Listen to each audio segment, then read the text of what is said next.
What is up, and welcome back to Where Are All My Friends? Holy shit, you guys, I am really excited about this one. This is a pretty full circle one, if I'm being honest.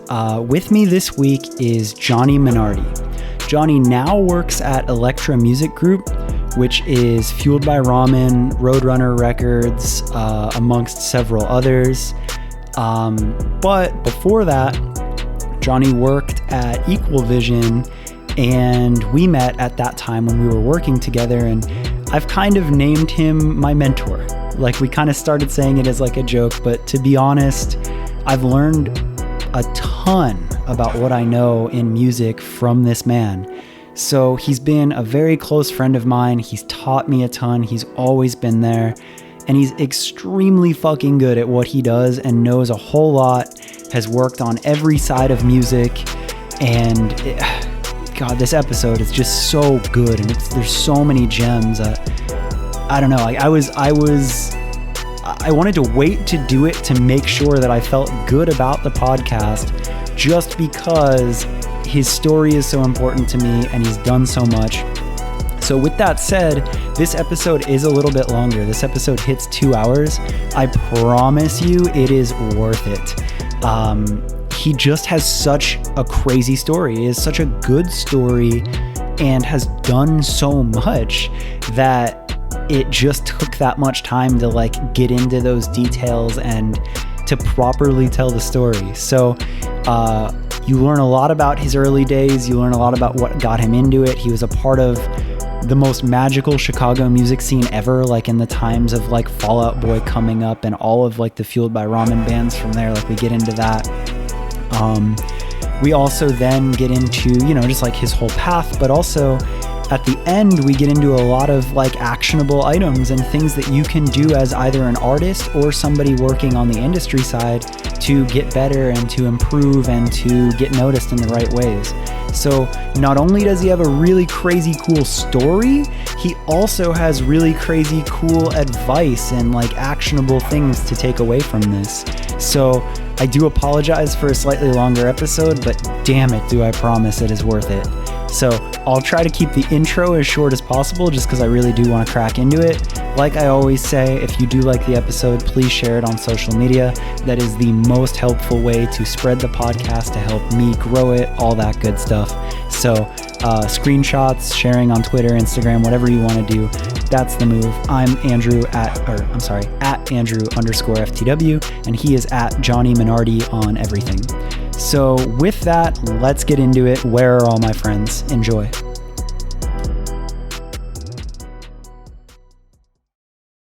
So welcome to Where Are All My Friends? Thanks for finally having me. Real. Thanks for having me. It's been a long time coming. It's been fun to talk about and watch you do what you're doing. Yeah, it feels like a really full circle moment. I'm stoked on it. Awesome. Yeah, same. So I think the first thing is, for anybody that doesn't know you, just like a brief introduction on who you are and what you do. Dope.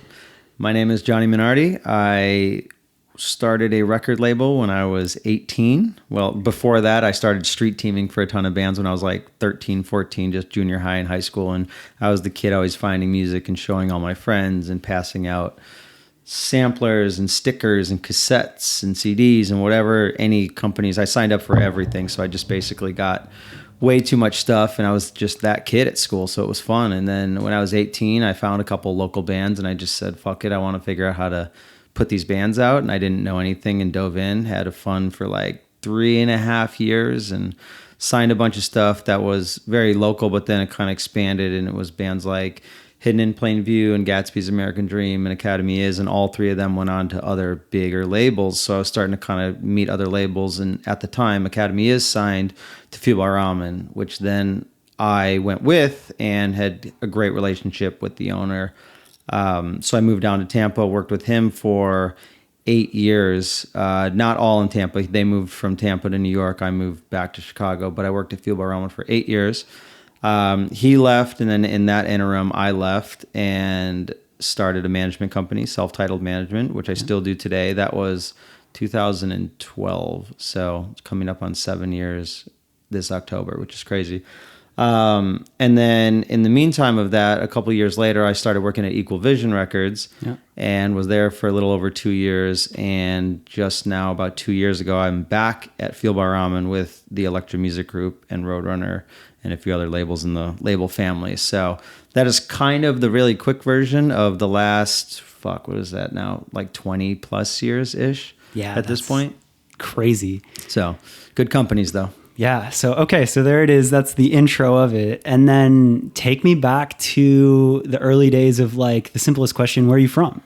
I'm from right outside Chicago, Illinois, in the suburb of Des Plaines, where O'Hare is. That's what it's most famously kind of located. Oh, that's where the airport is. Yes. It's right on the edge of Des Plaines and Rosemont. So that's kind of, and whenever anyone would fly in, it was actually perfect because anyone music business really that would fly in, I would always pick them up from the airport and take them to lunch. That was like my sneaky way to meet people. Shoo-in. Yeah, it was great because it was like, oh, you're coming to Chicago? You're flying 5 minutes from me. Can I just grab you, grab lunch, and then you'll be on your way? So it was like a good little sneaky intersect. Wow. Yeah. I like that. Yeah. Okay, so from Des Plaines, and you pretty much grew up in that area, right? I did. I lived there until I was 21. When then I moved to Tampa. But yeah, I grew up right, just a very Midwest suburban life in the sense of skateboarding, music, concerts, kind of whatever. Get a little bit of boredom here and there to get into trouble, but nothing too crazy. Yeah. Well, okay, that like literally ties into it. I was going to ask you like what were hobbies then? So like skateboarding. Yeah, I mean from probably like sixth grade into high school was like just pretty heavy. Every day after school skateboarding, going into the city of Chicago to go into skateboard on like a Saturday morning. You'd take the train for like $2, go down there all day for like 8 to 9 hours, and then you'd get shooed from every spot. So you'd go, oh, here's security, you got to go to the next one, the next one. And we just kind of had a course planned out in a way. Oh shit! So you were like in it in skating, like that was. Yeah, I tried, but then years later, someone was just like, "Man, remember like how bad we sucked?" And it was like the other sucky kids, and I was like, we did, and like I didn't think at the time, but then like looking back, I was like, oh yeah, I guess we weren't that good, but we just had a lot of fun and just associated with it. Did you guys? Because I remember I had a similar thing where like I thought I was so in it, and like I never thought I was like great. I'll say that. I definitely like thought I could like hold my own, and then like a kid from another town would roll up and just like destroy your whole friend group, and you're like, oh cool, dude. Like, I was going to say, did you guys ever, like, film skate videos? Yeah. Yeah. I look back at them now. One of my friends has, like, the archive of the hard drive of that. And I look back, and it's, like, it's worse than it's nowhere you've seen near. It, like, recently? Like, a couple of years ago. Oh, man. Yeah, that's what brutal. I'm saying. I haven't. Yeah, because that's a real good check. Yeah, I think it'd be embarrassing. I in my mind, I'll remain a little bit better than I for sure was. Mm-hmm. Like I was not good compared to anything. And now I really know that now. Yeah. Like I feel like if I spent 2 weeks right now every day, I'd be better than I was skateboarding for years. Could you like skate stairs back in the day? I mean, nothing ridiculous, like 5 stairs or something. 5 stairs good. Yeah, right. But like not consistently. Like that would take a couple hours to figure out for sure. If you got a 5 stair in your course of your day, like you were fucking. That was a great day. Yeah. That was a strong day. We were probably around the same. Yeah, all right, good. Yeah. Definitely no flexing at all though. It was more just like a culture that I was attracted to, and it was more friend group. Camaraderie shit. But it is funny because like finding that as an early hobby, like what skateboarding teaches you and like that, like whatever that mentality is, whatever that camaraderie, that group, that alternative from other sports, like feels like it matters. And I don't know why. I agree. Yeah. I feel like it's such a piece of a lot of people's stories, a lot of successful people that aren't even in skateboarding, but it's like a weird, like, X factor that like you figure out because you're like an outcast in a weird way, or you kind of make yourself one at times or whatever it is, and then you just become this like, I don't know, something that you're not prior, so I don't know. And it's the consistency of having to do something to get decent is hard, whereas like, not to take down other sports, as I do love a lot of other sports and still play, but it's like making a free throw. You could work on it for like a minute and be better at it. Whereas like skateboarding, there's nothing you could do in a minute to make you better. Yeah. Like it just, everything was prolonged, and a lot more like degree of difficulty was way,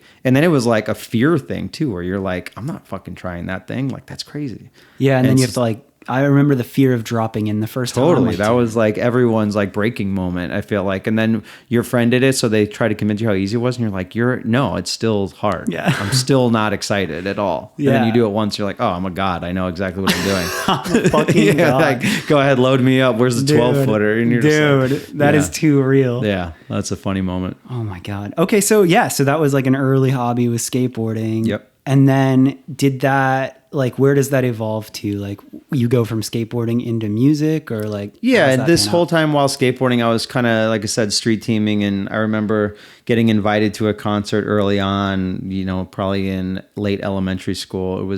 I remember the exact day, actually. It was December 1st, 1996. I went to a radio festival, and it was headlined by Korn right after they put out Life is Peachy, which was at the time my favorite.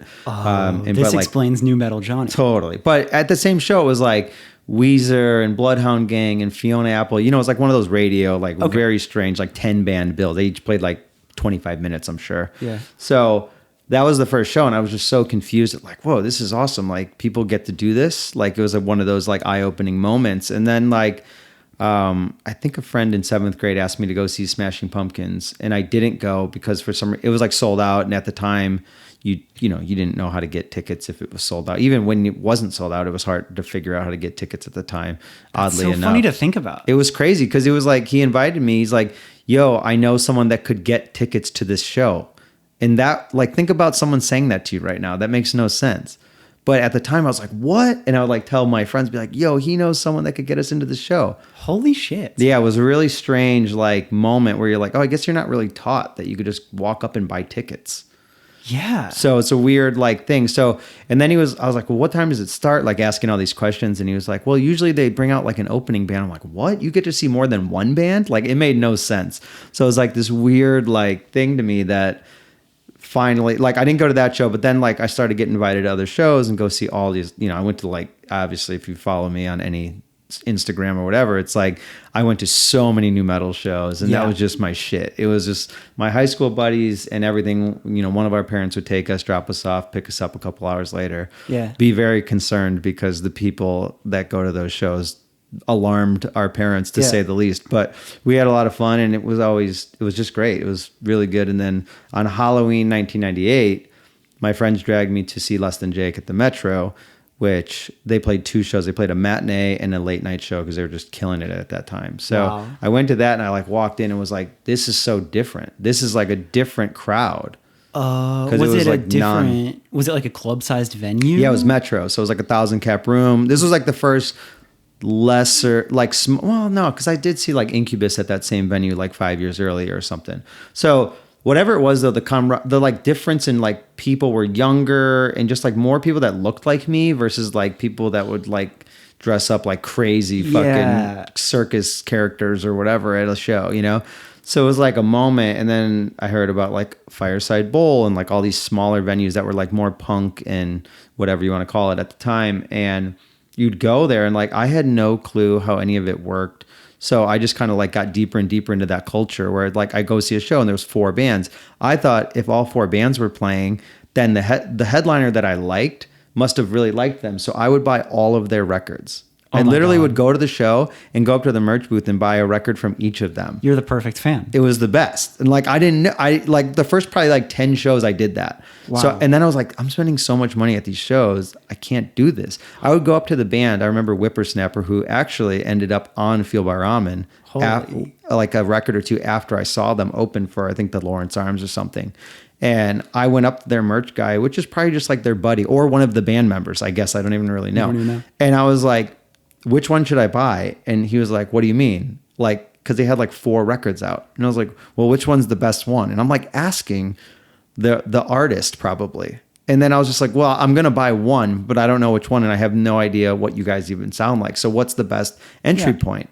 And they were they would point at a record. I'm like, cool, here's $8 or whatever it was. Yeah. And I would do that to each merch dude. And I would literally leave with a stack of CDs. No shirts, no nothing. Just all CDs every time. Just to learn the music. Yeah, because I was like, well, if I love that band and they love these bands, I didn't know how bills were made. That's so honest and innocent and pure in the best way. But that's just a kid getting into music and loving it. And it was just, I engulfed myself in it that way, where I just had no idea. No one taught me that. No one taught me anything. I would just go to shows with this buddy that was like, yo, what are you doing Tuesday? Yeah. I don't know. Oh, there's a $8 show. You want to go? Great. Fuck yeah. Okay, so I had another question though. So if you're you said this is like high school-ish at this point, yeah? Yeah, Okay, that's so all you're high school. in high school, access to Chicago as a city, you're skateboarding and you're going to shows.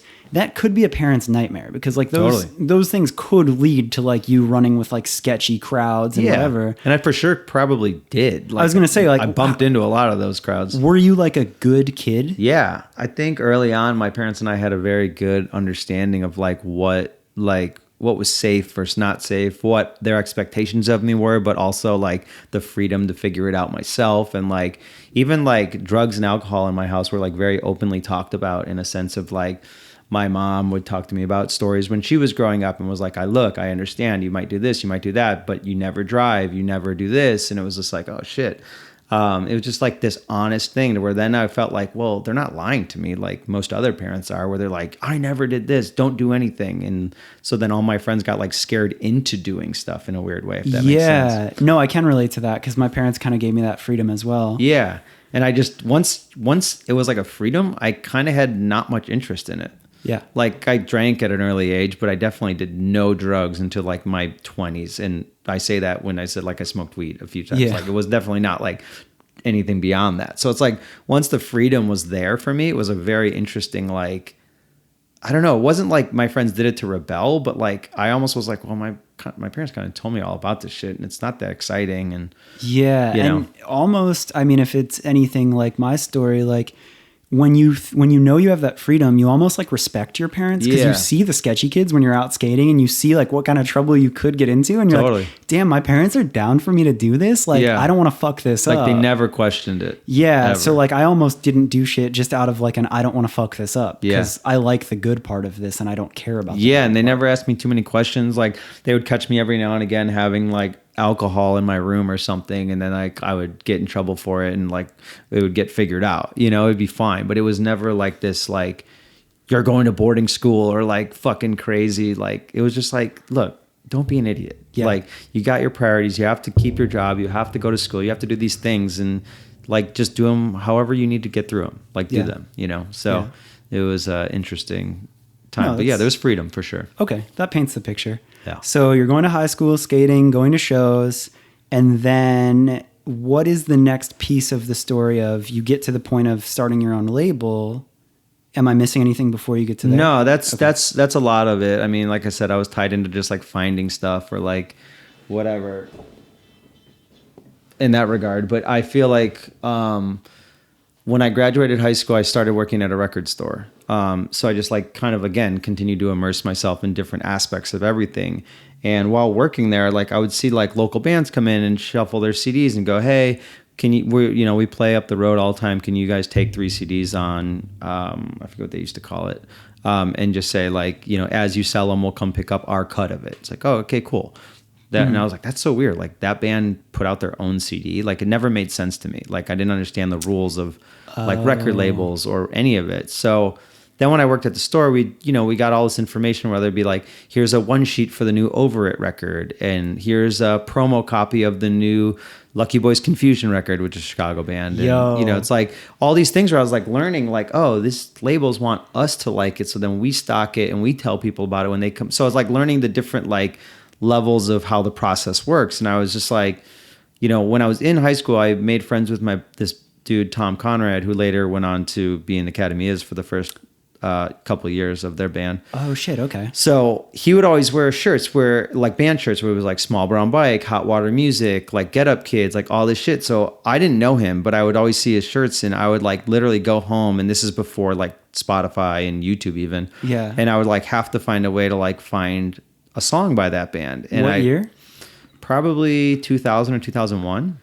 Yeah, shit. So like internet is obviously it's like there, Napster. But like Napster is what I probably went to and was like Hot Water Music, which is a bad title because music's in the title, and then it's right. So you're just digging through. I'm getting weird shit, but I'm Napster. finding bands that I really like, and I'm like, damn, this dude's got good taste in music. I'm literally like creeping, watching him in the hall, being like, oh, cool. You're just like influenced by all these people around you. That very genuinely excited. Totally. So I went and whatever, and then we kind of became friends eventually. I don't know how I broke the ice to like be like, oh, dude, you like good shit. You know how fucking high school works. I don't know what lunch table, or we had a mutual friend finally, so I could ask.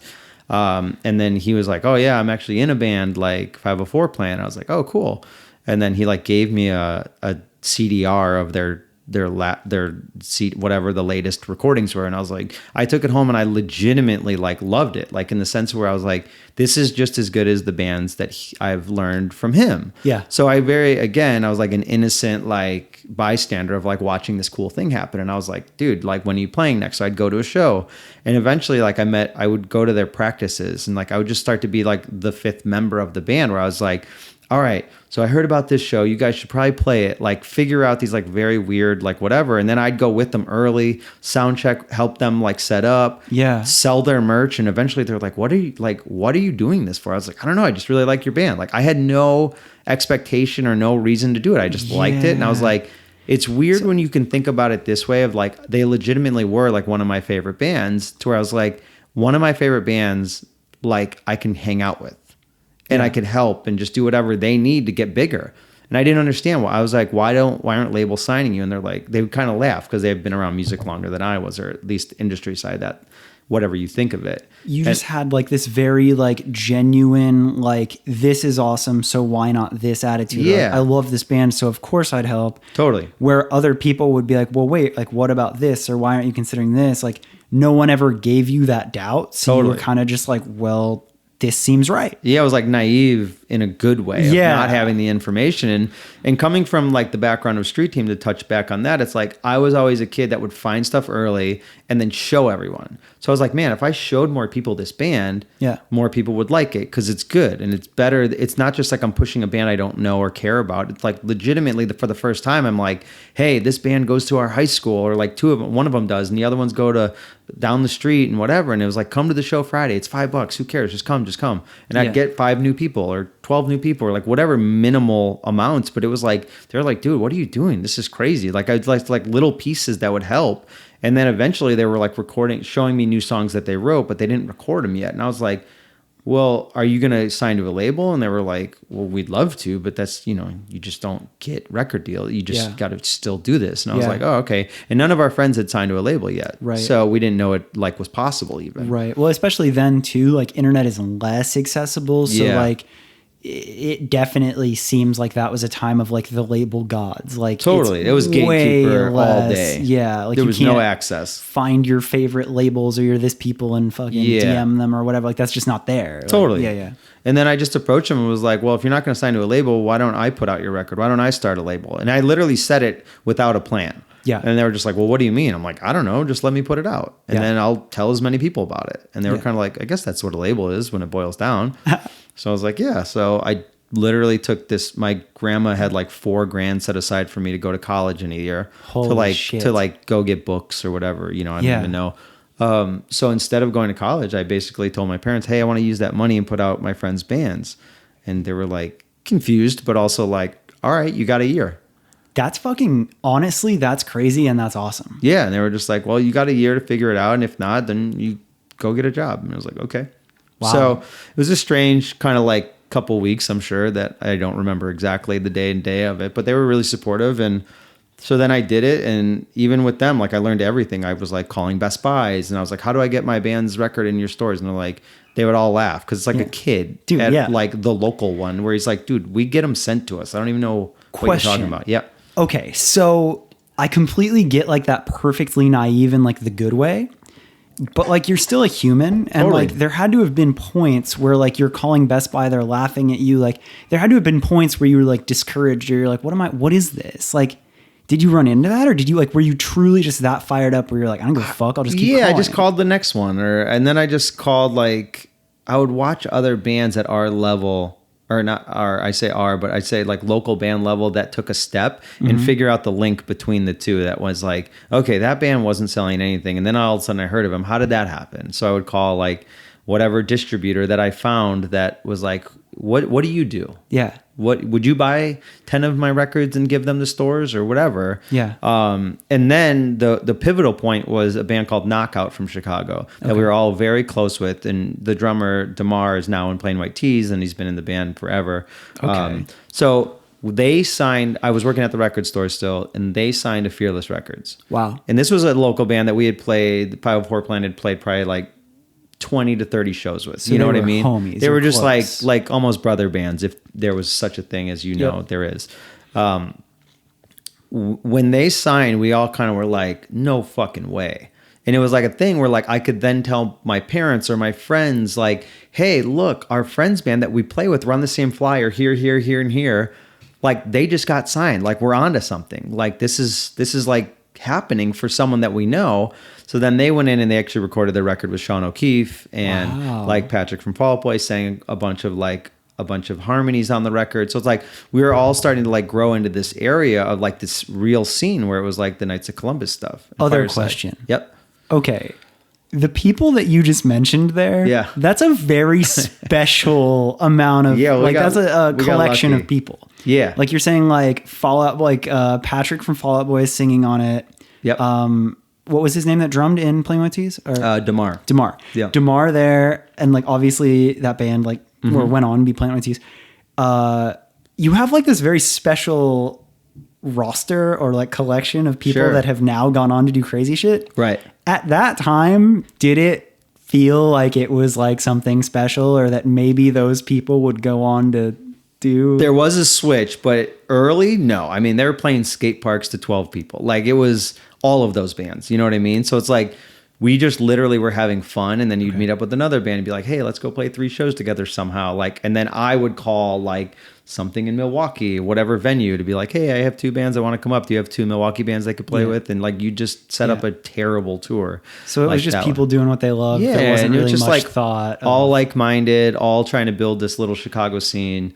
And then we start, like I said, the Knockout thing made us all realize, oh shit, it could work. Okay. Like this is great. And that was those were the moments that we all kind of leaned back on. And then like you said, a lot of those people from those scenes, then like Fall Out Boy came in, and it was like Strugglesville for them for a minute, where they were like putting out stuff, and again, they were struggling with the same thing. There was like 20 people a show, then 50, then 80. Like they did the steps, like the real steps. And then there was a moment where I think we were at like the Wheaton Grand Theater or something, where I was sitting right after sound check with Pete going, he's just like, why aren't labels like grabbing us? Like all these other bands are getting signed that we've kind of played with or played a show with and whatever. And I was just what are those other bands? Kind of Plain White Tees and Knockout and Lucky Boys, and there was a couple other in that scene. I don't really remember their names, that were like kind of getting grabbed. Like there was like 2 separate scenes combined into one, and the other scene was getting like pulled. Like Lucky Boys and Plain White Tees were kind of in the other one. Yeah, and they were like getting signed way faster and more often than like our guys, and we were all like, what the fuck? Like we were so confused. And then when they put it out, I'm skipping August premiere as well, because they were one that I put out on LR that signed to Fueled by Ramen, but only put out 1 record and didn't really do a whole lot outside of a couple tours. But just to add the fact that there's even more bands. There's like bands getting looked at in Chicago a little bit more. So you're sitting with Pete. And he's just kind of like, man, like this is when I had already heard 3 songs from Take This to Your Grave, and I think they ended up on the record almost as we heard them. Good fucking God. Yeah, and I remember the moment that this dude Andrew Jacobs, who I went to school with, was their tour manager, and he brought the 3 songs over like literally straight from the studio. Just we were hanging out one Saturday night, and he like played me the 3 songs. I think it was Dead on Arrival, something, I don't remember what the second one was, and then Saturday.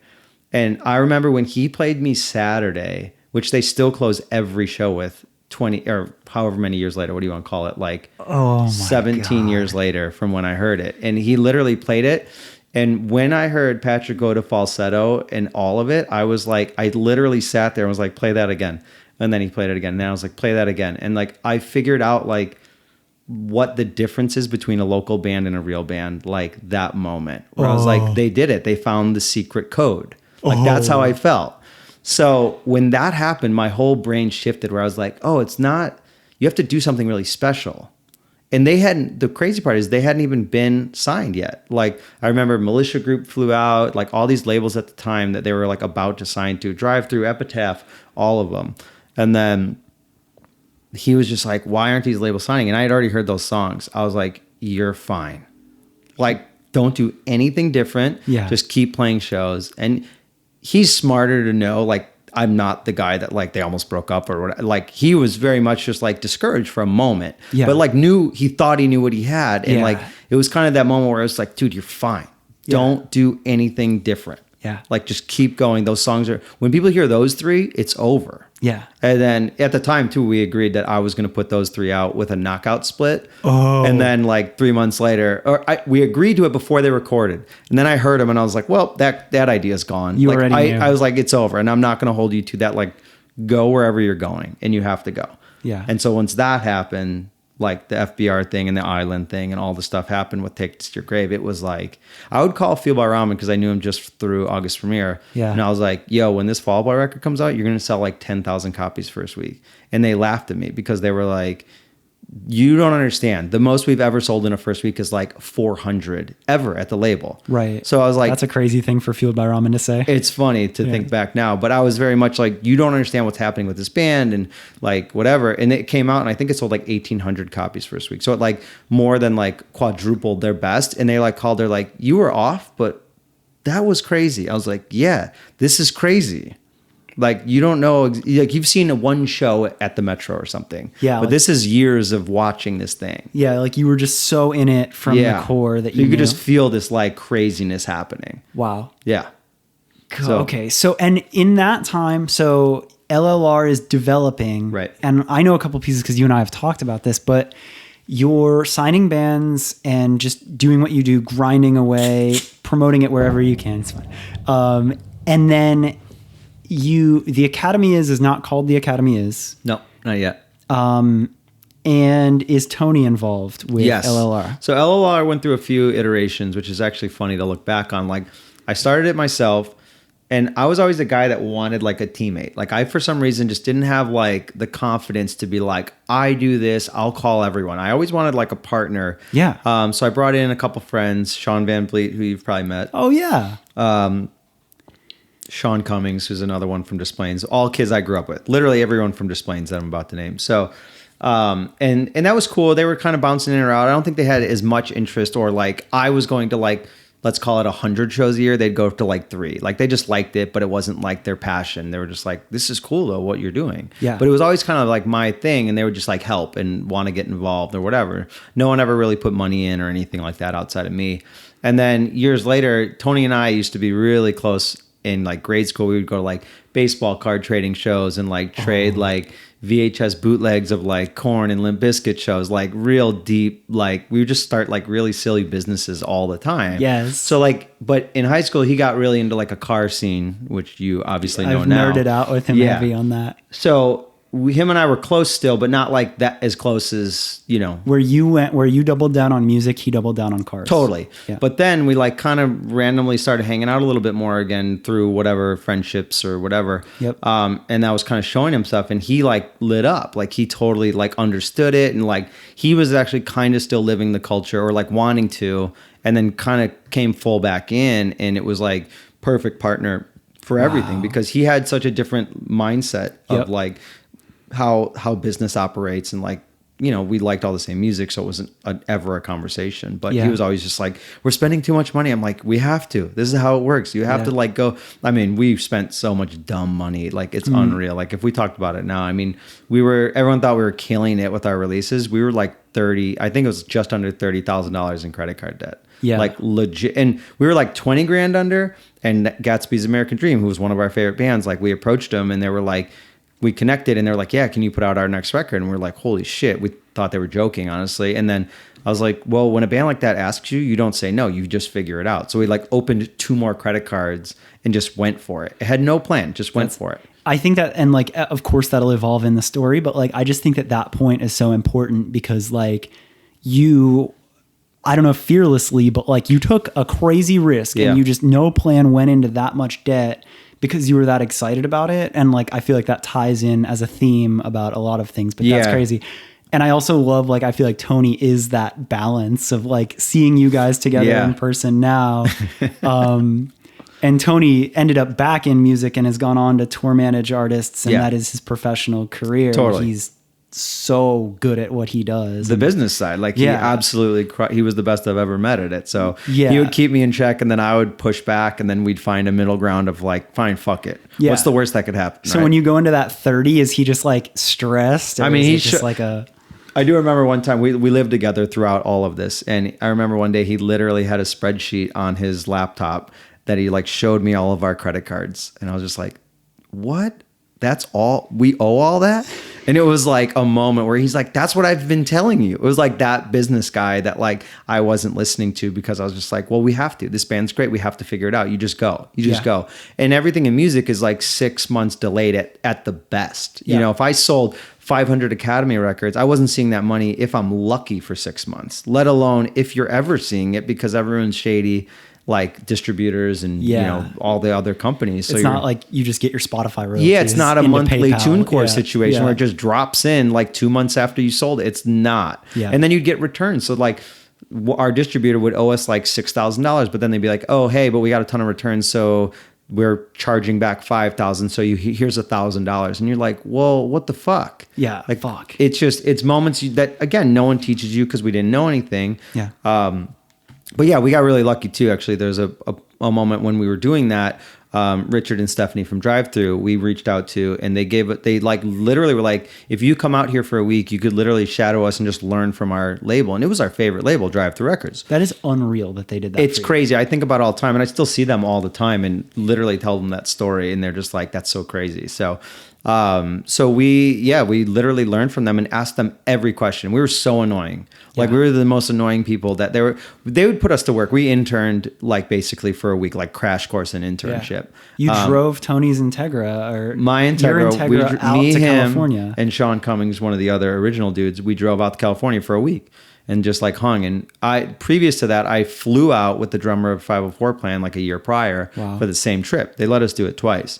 And we just literally learned everything you can learn, like as much as you can learn. And they opened the books. They like showed us everything, gave us producer info, gave us distributor info, like put in calls for us because they really liked our bands early on. Yeah. So it was just a really helpful, like one of those people that like you don't deserve, but you kind of get, and you take full advantage of, not in a shitty way, but in a way where like in retrospect, like I did as much for them as I could along the way. And I've noticed it's funny, like hearing that part now, because I think about it, and there's this quote that you tell me that I'm not going to get right, so tell me it but like it's you talking about like passing the elevator back down.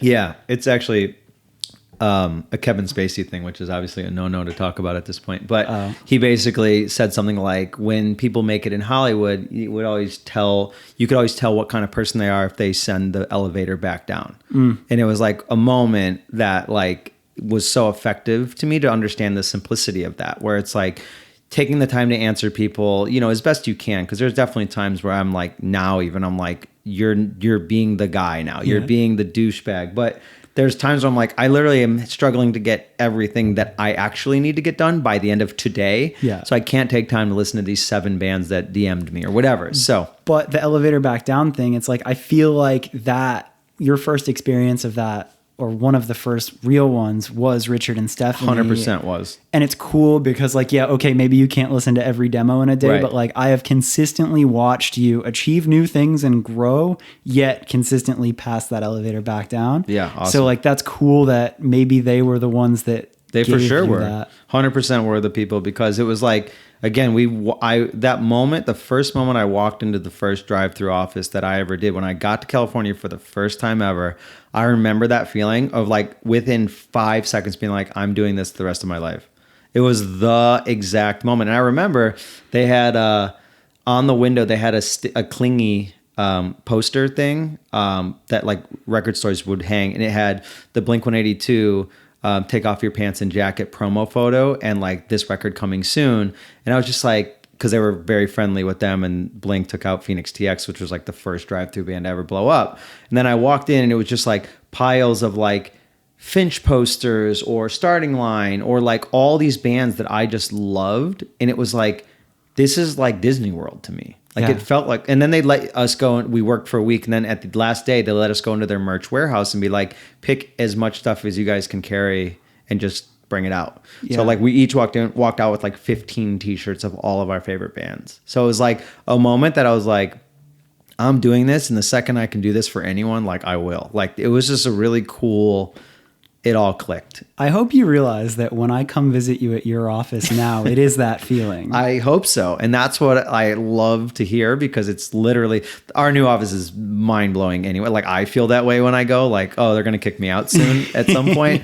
So I hope that is the feeling. Cause I remember the exact moment where I was like, these people answer my calls, they answer my emails, they help me, and they run a business that is like so cool to me. Yeah. And it's their life, and they make a lot of money doing it. And everyone at the time that I met through there, I still have somehow kept in contact with. The guy who did retail there went on to manage the starting line and a couple other different pieces. And I met all these different chunks of people that was 20 years ago now. So that's amazing. Yeah. So it was a really cool, just like eye-opening, like again, like we always listen to podcasts that find your mentor, find your like moments. And like, to me, that was my moment. And I've still been so close with them throughout the 20 years and being at other labels or whatever. Now we talk about like working with, like they managed Nothing But Thieves and they took Grandson out. So it's like conversations like that. Like we had to like discuss that and like get it right and make it all work. And now they'll send me a band and be like, hey, can so-and-so bring them out? Or what are you guys doing? You know? So it's like, now it's cohesive and great. That's amazing. No. And you have such a story, so I don't want to like super fast forward, but you have so much to tell. So those are early days. That's Chicago. You're starting LLR. Two really quick points. So LLR ends up putting out an Academia's record. Yes. So we signed William Beckett to As Remember Maine acoustic record. Was awesome. Started to get traction. Quickly became our best seller. It was like our 5th or 6th release. We put out 10 records total in 3 years. It was our probably 5th release, and it was great. We're taking them on tour, learning the ropes, doing everything like that. And then right as we started to like sell out of a pressing and press a new one, he was like, hey, I started a band. You guys should come check it out. And we were like so pissed because we're like, dude, we're finally like breaking even. This is the first record we've ever not lost money on. Yeah. Like, don't ruin this. And then we went, and he was like, it's called the Academy. It's called the Academy. Right. And you guys should see it. And we came to the drummer's basement, and they only had 2 songs. It was In Our Defense and Memento Mori.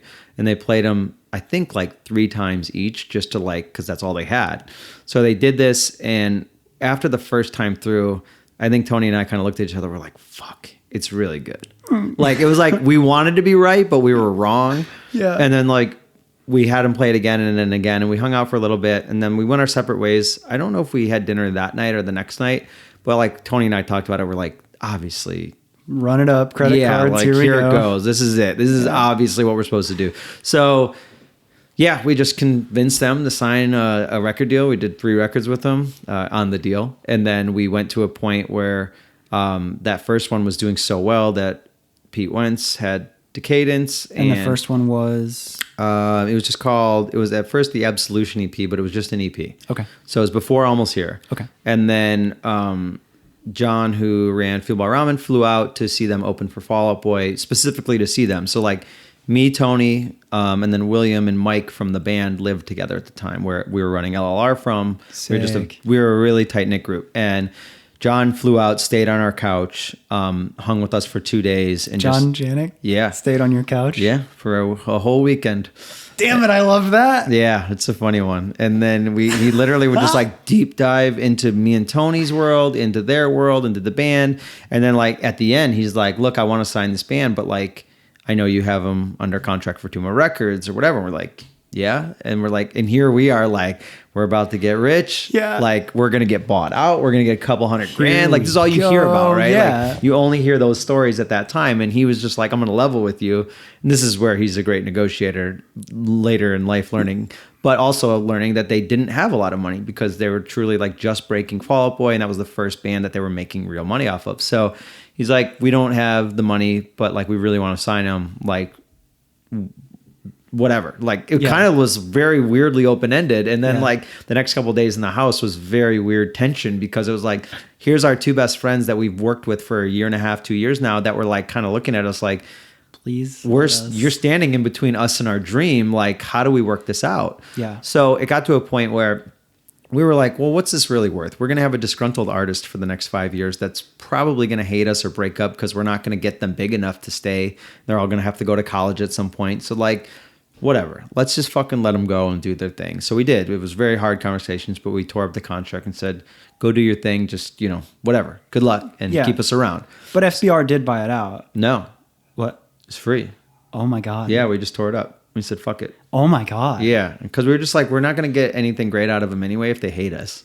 That shows a lot about you guys because like, damn, like that is what at first you viewed was like your paycheck. Yeah. And then you had to just go and be a good person and just like. Yeah, it was, I don't know the exact conversations we had, but it was a fucked up, like, that's, we have to do this. Otherwise we're not getting anything great out of it anyways. Right. Holy shit. And I feel like I even called like Pete to discuss it. And he was kind of like, look, like that's like a strong move. And like, I have to imagine that's going to come back around.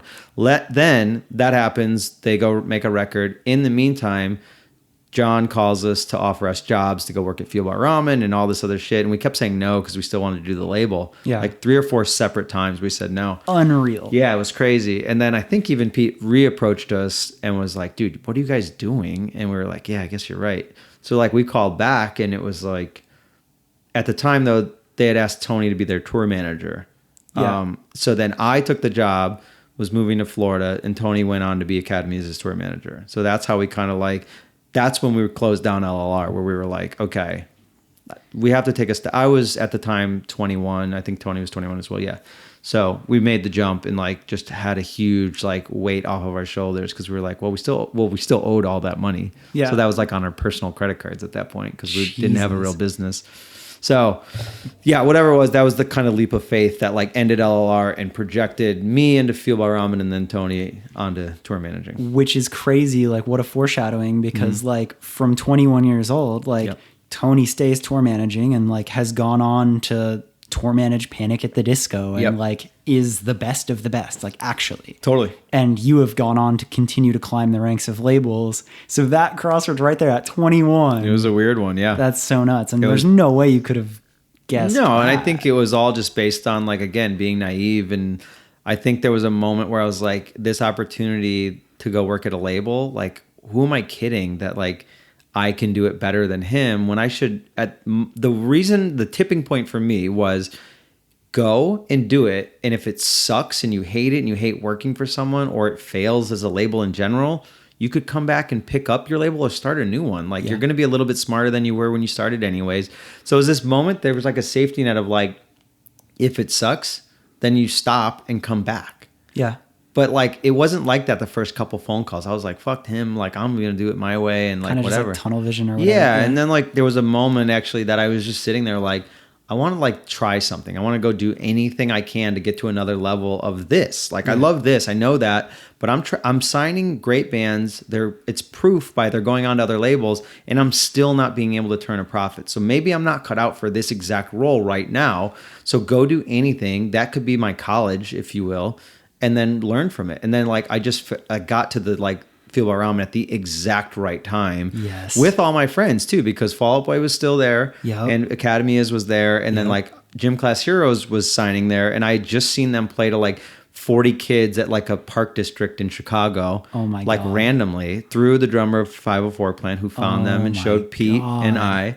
So it's like all of these people found their ways through different weird like waves of everything. What a magical time in that Chicago music It was scene. so good. And That's it was unreal. And that's why it's like I always feel so bad when a kid's like, well, how do I build my scene? It's like, I don't fully know because I got really lucky with super talented people, but we did take full advantage of that. Like, that's what I will say. The one thing that I will give everyone a pat on the back for is like, everyone kind of saw it and felt it and went all in. It wasn't like, maybe this works, but someone else is going to do it. Like we did it. We booked the halls. We paid the $500 deposits, which were super expensive to us. Then some shows you wouldn't get it back and some shows you would lose money, but you're like, well, whatever, that band got a little bit bigger. Like it was a real community for real. And it wasn't like anyone was getting rich. No one at the time was making any money. We were all working other jobs and pouring money in. Yeah. And it built a real fucking scene of That's people still doing it. That's important. That's cool. Yeah, it was fun. That's really cool. Okay, so then that brings you into Fueled by Ramen. And what did you do at Fueled by Ramen? I actually started at retail because they were expanding so fast because Fall Out Boy was blowing up off Take This to Your Grave. Yeah. And I had come from working at the record store for 4 years, Yep. but also running my own label. But the label was so small, it only signed probably like 2 artists a year. So it didn't need like more A&R. Right. Because even if I found cool bands, that we didn't, it was like a 7-person company. It was like nothing. Yeah. So I moved down there to do retail. So I was the one doing all of the like getting records in stores, making sure that our shit was stocked, or we had like different advertising programs or marketing programs with whatever local store you would go to, and you know where everyone grew up. So I learned really fast because I knew the record store side of it. Like I was saying earlier, we're getting promos and getting one sheets and posters, and Alkaline Trio is putting out a record. So here's a box of 25 posters will get dropped on our doorstep, and I'd be like, cool. So I guess let's hang them all up and give them away with record purchases. Like so learning all those tricks. You became oddly qualified for that job. Just off of your background. Yeah, just from putting out records and then also selling other records. Like I remember the first EP that Seosin put out when I worked at the record store. I would show anyone that came in remotely looking for a record in that genre, here, go listen to this. And they would listen to the first song on that EP and come back and buy it. Like probably like an 80% like just because you were so enthusiastic about it and you believed in it. And I thought it was so cool. And I thought it was cool to be the guy that knew about something that someone else didn't yet, but I knew they would love it. Yeah. So I was like, you would love this. And they would literally like 9 times out of 10 be like, holy shit. It was like a 5-song EP. So it was like $4. Yeah. So they were like, awesome. I'll take that as well. But here's, you know what I mean? Yeah, awesome. I probably single-handedly sold like 400 or 500 Seosin EPs in that one store. Wow. Because I just had fun with it. I thought it was so funny to be like, this is incredible and you've never heard of it. Have you talked to those dudes since? I don't think I've ever even told them that story. That's amazing. That EP has sold so many copies since then too. So. Damn. Okay. So you were doing that at FBR. 2 questions there.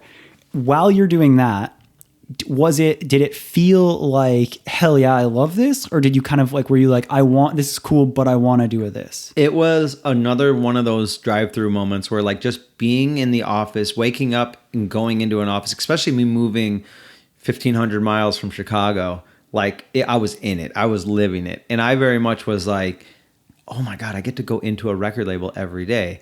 The first office wasn't as like glamorous. It was a very much like industrial lot, businessy office, whatever, with a screen printing thing in the back because we printed all the band's merch. Oh yeah. So I got to learn sides of that too, which was cool. But I very much was like, yeah, I'm doing retail here, but I'm in every marketing meeting. I'm also the guy that's clearly comes from like my own label, whereas everyone else came from like marketing in college or something like that. So I had like real like grit experience from it. So like every morning when I'd come in, and we worked like crazy hours because we loved it. And also I didn't know anyone else there. So it wasn't like I was going to go home at 5 and like rally up a crew and go skateboard. Like I literally would stay there till like 8 or 9 at night. Was Eric there at that time? Eric came a couple months later, like probably 6 months into me moving there. Okay. But like every morning I'd go sit in John's office for like 20 to 30 minutes at least in the morning, check in, see what's going on. He'd play me a new song or a new CD or whatever he was like digging. Yeah. So I literally got a crash course from like one of the dudes that like completely exploded the whole scene. Okay. So my other question, I have another. Okay, John Janik. Yeah. Again, just like the Chicago music scene, Jesus God, going back and thinking about what you were surrounded with, unreal. Right. But at the time, it wasn't that. It was just people trying their best. Totally. Was there any type of feeling with Janik of like, this guy's going to go and do some crazy shit? Or was it just, oh, this guy's really good at his job and I want to learn from him? More of this guy's really good, I want to learn from him at first, until it was like consistently like holy shit moments that were beating our previous holy shit moments. So once there was like enough of those stacked up, we were like expanding a little faster. Yeah. And then the moments really came when they moved up to New York and I moved back to Chicago, because when I first visited that office, I had never known what real major label offices were. And we were in the Atlantic Warner Brothers building. Yeah. And we were just like a little wing of the Atlantic floor. Right. So it was like corporate, like banker financial buildings. Yeah. So you'd walk in and go, what the fuck? Like, this is like, I was like so nervous to be there. Yeah. Like I did not like the feeling of being there because it was like a strange, like, oh, this was cool when I was like in a weird little office, but you guys are on this level. And it was like, that's the records that were being sold. And that's his consistency at that point. I was like, oh fuck, this guy is like, I don't know if I ever thought he would leave Fueled by Ramen, to be honest, but I also was like, this is going to be a label that impacts people for the rest of time. Like this will be what Atlantic has been for the last 80 years or however long it had been around at that point. So you could start to put the pieces together and be like, oh, this is crazy. Yeah, it was one moment. Like, again, every time we would put out break a new record, it felt fucking crazy. Like, Yeah. it definitely felt like, when does this end? Yeah. Because we've seen a lot of our other, like, other labels, like the big shot up and then like kind of never fully retaining or regaining that glory. Yeah. So this was a lot of like meticulous, like, let's keep this going. Yeah. And then obviously, tell now where Janik has ended up. Not that you guys are super close boys, but if anybody doesn't know. Yeah, no, we're good. And he now runs Interscope Records. He was Jimmy Iovine, who started Interscope Records, literally tapped him, personally picked him to bring him to go run Interscope Records. So like literally one of the 3 biggest major labels in the world with like such a crazy story history, like he is running now. Yeah. After starting Fueled by Ramen in his dorm room in Gainesville, Florida. Unreal. Yeah. Okay, so that was one. And then quick shout to Tijuana Flats. I don't know where to fit that in there, but just I miss it. shouts I haven't to been Flats, since I Tampa. moved in 2004. Wow. Yeah, dry spell. And then the other thing that I was going to ask, and I know that you've told this story before, so I don't want to like butcher it or like go too deep, but I just love the story of you with the Panic at the Disco album. Oh, man. Yeah. So Panic, A Fever You Can't Sweat Out, was coming out. And again, to go back to the first Academy Is practice, that is kind of what happened with that band too. So that band came kind of out of nowhere, where Pete found them off of a Fall Out Boy message board. I think the band posted 1 or 2 demos on there. And then we flew out and went to their practice space, where they literally had 2 songs, and they just played them a couple times for us. And it was like one of those moments again where you're just like, yeah, this is unbelievable. And Brendan's voice, and just like sitting with them, they were like talking about, oh yeah, we want to do like our live show. We want it to be like this fucking circus and have like live animals and fire breathers. And then we're like, all right, let's put out like a fucking pop punk record and figure out the world. Like, relax. And then like a year into their first record cycle, they were doing most of that shit. And we're like, oh, this is what you meant. You had this planned all along. So it's pretty cool to watch the conviction of that band really pull through. So yeah, I was the retail guy at Fueled by Ramen at the time, and we had just linked up with, or were linking up with Atlantic, but we weren't fully like partnered yet, but we had met a couple of them because we were, I think Fueled by was being courted to like come in and be bought by Atlantic at the time or something. And John actually had his honeymoon in Greece or Italy. I forget. I think Italy. And he was over there for like 10 days. And right smack dab in the middle of that is the Panic at the Disco release. Yeah. So he basically was like, gave us so many like prep talks on like, all right, if this goes crazy, you got to do this, you got to do that, whatever. And I'm sitting there like, the GM of the company is there, and he's a couple years older than me. This isn't like seasoned veterans. Yeah. We're all like kind of figuring out, including John, we're figuring out as we went. So the record's getting ready to come out. You could feel a lot of stuff going on. They've been 1 of 5 on like 2 tours at this point. Like, you don't know exactly what's happening. This is like MySpace era, where like that's what you had to base off like pre-orders. Like, we put out a pre-order, it did well, but not like, oh my God, we have to figure this out. Something had happened right before, and you ship records to a store like 3 weeks prior. So like, your bed's made. By the time first week happens, good luck. Hopefully you sent enough, right? Mm-hmm. Like, that was it. So you learn the hard way if you don't. So John's gone. He, like, not only is he way in the future time-wise, but he's also like not accessible. Like, I can talk to him maybe once a day if I'm really lucky. So I think actually his wedding day was on the release day or something, to where it was like super off limits, but I was like reaching out and whatever. So I basically wake up on Panic at the Disco release day, and I'm getting calls from, I think they're managers. I'm getting calls from our distributor, who's not Atlantic. And they're like, hey, it's 10 a.m. I'm just getting in the office. They're like, it's 10 a.m. on, the East Coast, and every Best Buy is blown out. And I was just like, well, no, that can't be right. We sent them this many. They're like, they're all gone. They're all sold. And I was like, holy shit. And then like an hour later, all the Midwest stores, same conversation. And then the distributor called me back and was like, you have to greenlight more records right now. And I was like, well, how many do you think? Like, I have no idea. I've never done this math because it's never happened like this. Yeah. And I think we put out like 10 to 15,000 physical copies. And that was a lot. Yeah. Like, that doesn't sound that crazy anymore, I guess, or it still kind of does. But it was like, we were fucked. And it was just like, they're like, you need to greenlight. I want to say it was like 30 to 40,000 right now.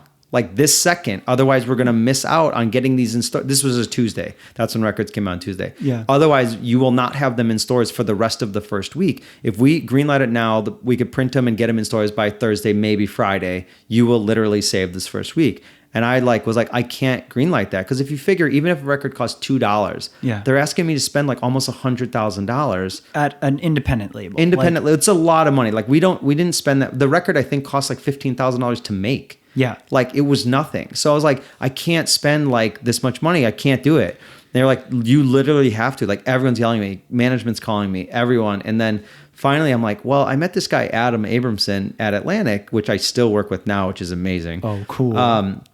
And I was just like, what do I do here? And he's like, well, what numbers are they showing you? And I sent him an email with the numbers from all the Best Buys. He's like, greenlight it right now. I'm like, are you sure? Like, I'm going to get fired over this if it goes wrong. He's like, you will literally save the day. And I was like, okay. So I literally did it. They went on to sell, I don't even remember. I think it was like 13,000 copies first week or something, all in tune to like a huge chunk of them being that Friday to Monday that we needed. And like, I remember the next morning, John finally called and was like, what happened? What happened? And I like showed him, he was on email chains, but he wasn't like calling. And he's like, what did you end up doing? I was like, John, I greenlit, I think 50,000 copies. And he's like, great job. Oh, and I was like, God. whoa, okay, great. And then like we got sales numbers through the weekend and he was literally emailing me every morning from Italy being like, holy shit, like all of these numbers are because you did that. Like it was very pat on the back kind of moment where like, again, I could have lost my job if I did that. And it was like, what are you doing? I told you not to, because he prepared us for a lot, but not that. That was insane. No one planned or saw that coming. So that was a huge crash course in like, holy shit. And luckily I had a guy like Adam with probably at the time, 5-10 years experience of doing that full time, which now he's our like all retail digital. He's our Spotify playlist pitch. Like he's like still that's like a homie, and I always pull him into meetings now. And I'm like, I tell the story. Yeah. And it's funny because he doesn't even fully remember it because it's probably another day in his job. To him, he was just like, okay, yeah, that's my pal Johnny. Sure, I was like, whatever. yeah, Adam saved my life, and I explained the story. And he's like, that's crazy. I don't even fully remember that phone call. And I'm like, what the fuck? It's like, it's so funny, monumental for you. Damn. And here's a crazy way to take it to the next chapter. So going from the absolute hero of FBR, and like you had a great amount of time there. You you ended up bringing bands in as well, and like you were there for how long? I was there for 8 years. 8 years to the day. So yeah, like you grew. You did great at that company. You had friends. You really grew, and like that was a huge piece.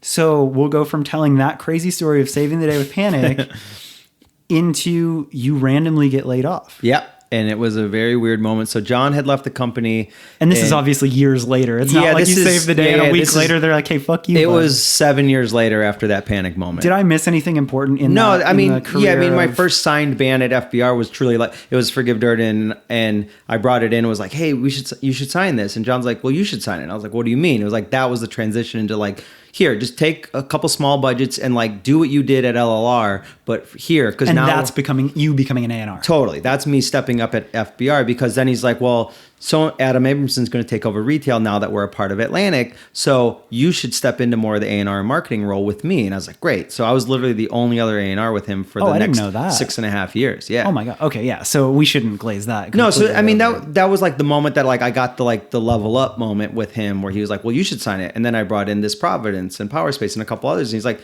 yeah, you sign them. Cool. Like, shit. So cool. Yeah, went on to sign probably like 6 or 7 things total. Swellers, A Rocket to the Moon, Friday Night Boys, a bunch of other different stuff there. Rocket to the Moon was your first gold plaque? First gold plaque that I had ever signed. Yeah. Like they had Fall Out Boys and Panics and all this other stuff.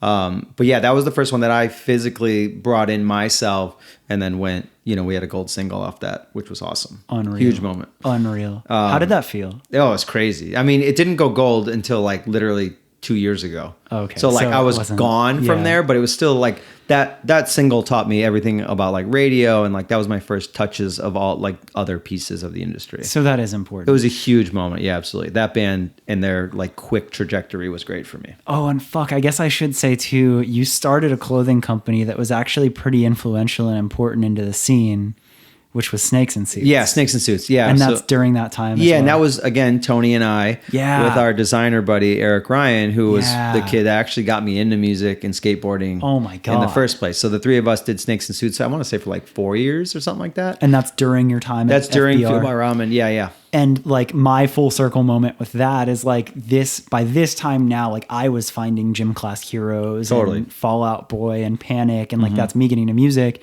And, you know, as I'm ordering merch or whatever, I'm getting merch with Snakes and Suits stickers and stuff like that. And I had no idea it was you, right? Like I just thought it was this cool brand. I saw it on all my favorite bands. Totally. So I have to give you credit there. Like That's awesome. We infiltrated. You did something really special there. Awesome. Yeah, that was a fun time. And again, that one we actually made money on a little bit. So that one we got smarter from the LLR days and put it together. But yeah, we would like infiltrated all the labels and we're like, here's stickers, here's this, here's that. So like it would show up in all like, you know, the music bands that were wearing it. It worked. Yeah, it was great. So that one actually felt really good. So yeah, we did that for a while until all of us like got way too busy. And like, you know, I think at the time Eric was getting married, then I was getting married. And then it just turned into something that we were like, look, this is fun, but what are we doing? This is not our career. It's a lot of work to do little pieces of this and not a lot of return. So, okay. So, but again, made a successful clothing company, like very actually successful. Like it was a very important, big part of the scene. So become an A&R, working directly with Janik as the only other A&R, saving the day with Panic, like in the stride of the best FBR days. Like this is a golden era. Yep. Make some of your best friends. Tony stays panicking or TMing. Right. Academy is. And like, I'm sure you guys are close. You're in an Academy is song, which I love. Yep. Which song is it? Down and Out. Yes. God damn it. It's good. Listen to that song, listeners. It's a good song. So now take me to the point of 8 years to the day completely. Yeah. It was a weird moment. So my now wife was living with me at the time. And I remember getting the phone call and I had an engagement ring in the closet she didn't know about. We were literally signing sheets to like put in offers on condos and all this shit. And I get a call one morning that was just like, you know, to go back, John had left 6 months prior to go take over Interscope. Which you never expected. Yeah, so that was weird. But then I became closer with the Atlantic staff because now there was no head of Fuel by Ramen. I was just an A&R guy on kind of an island that was like, okay, I'll still do my bands, but I'll get more in tune with the Atlantic A&R staff. Did you meet Mike then? Mike was the head of radio when A Rocket to the Moon.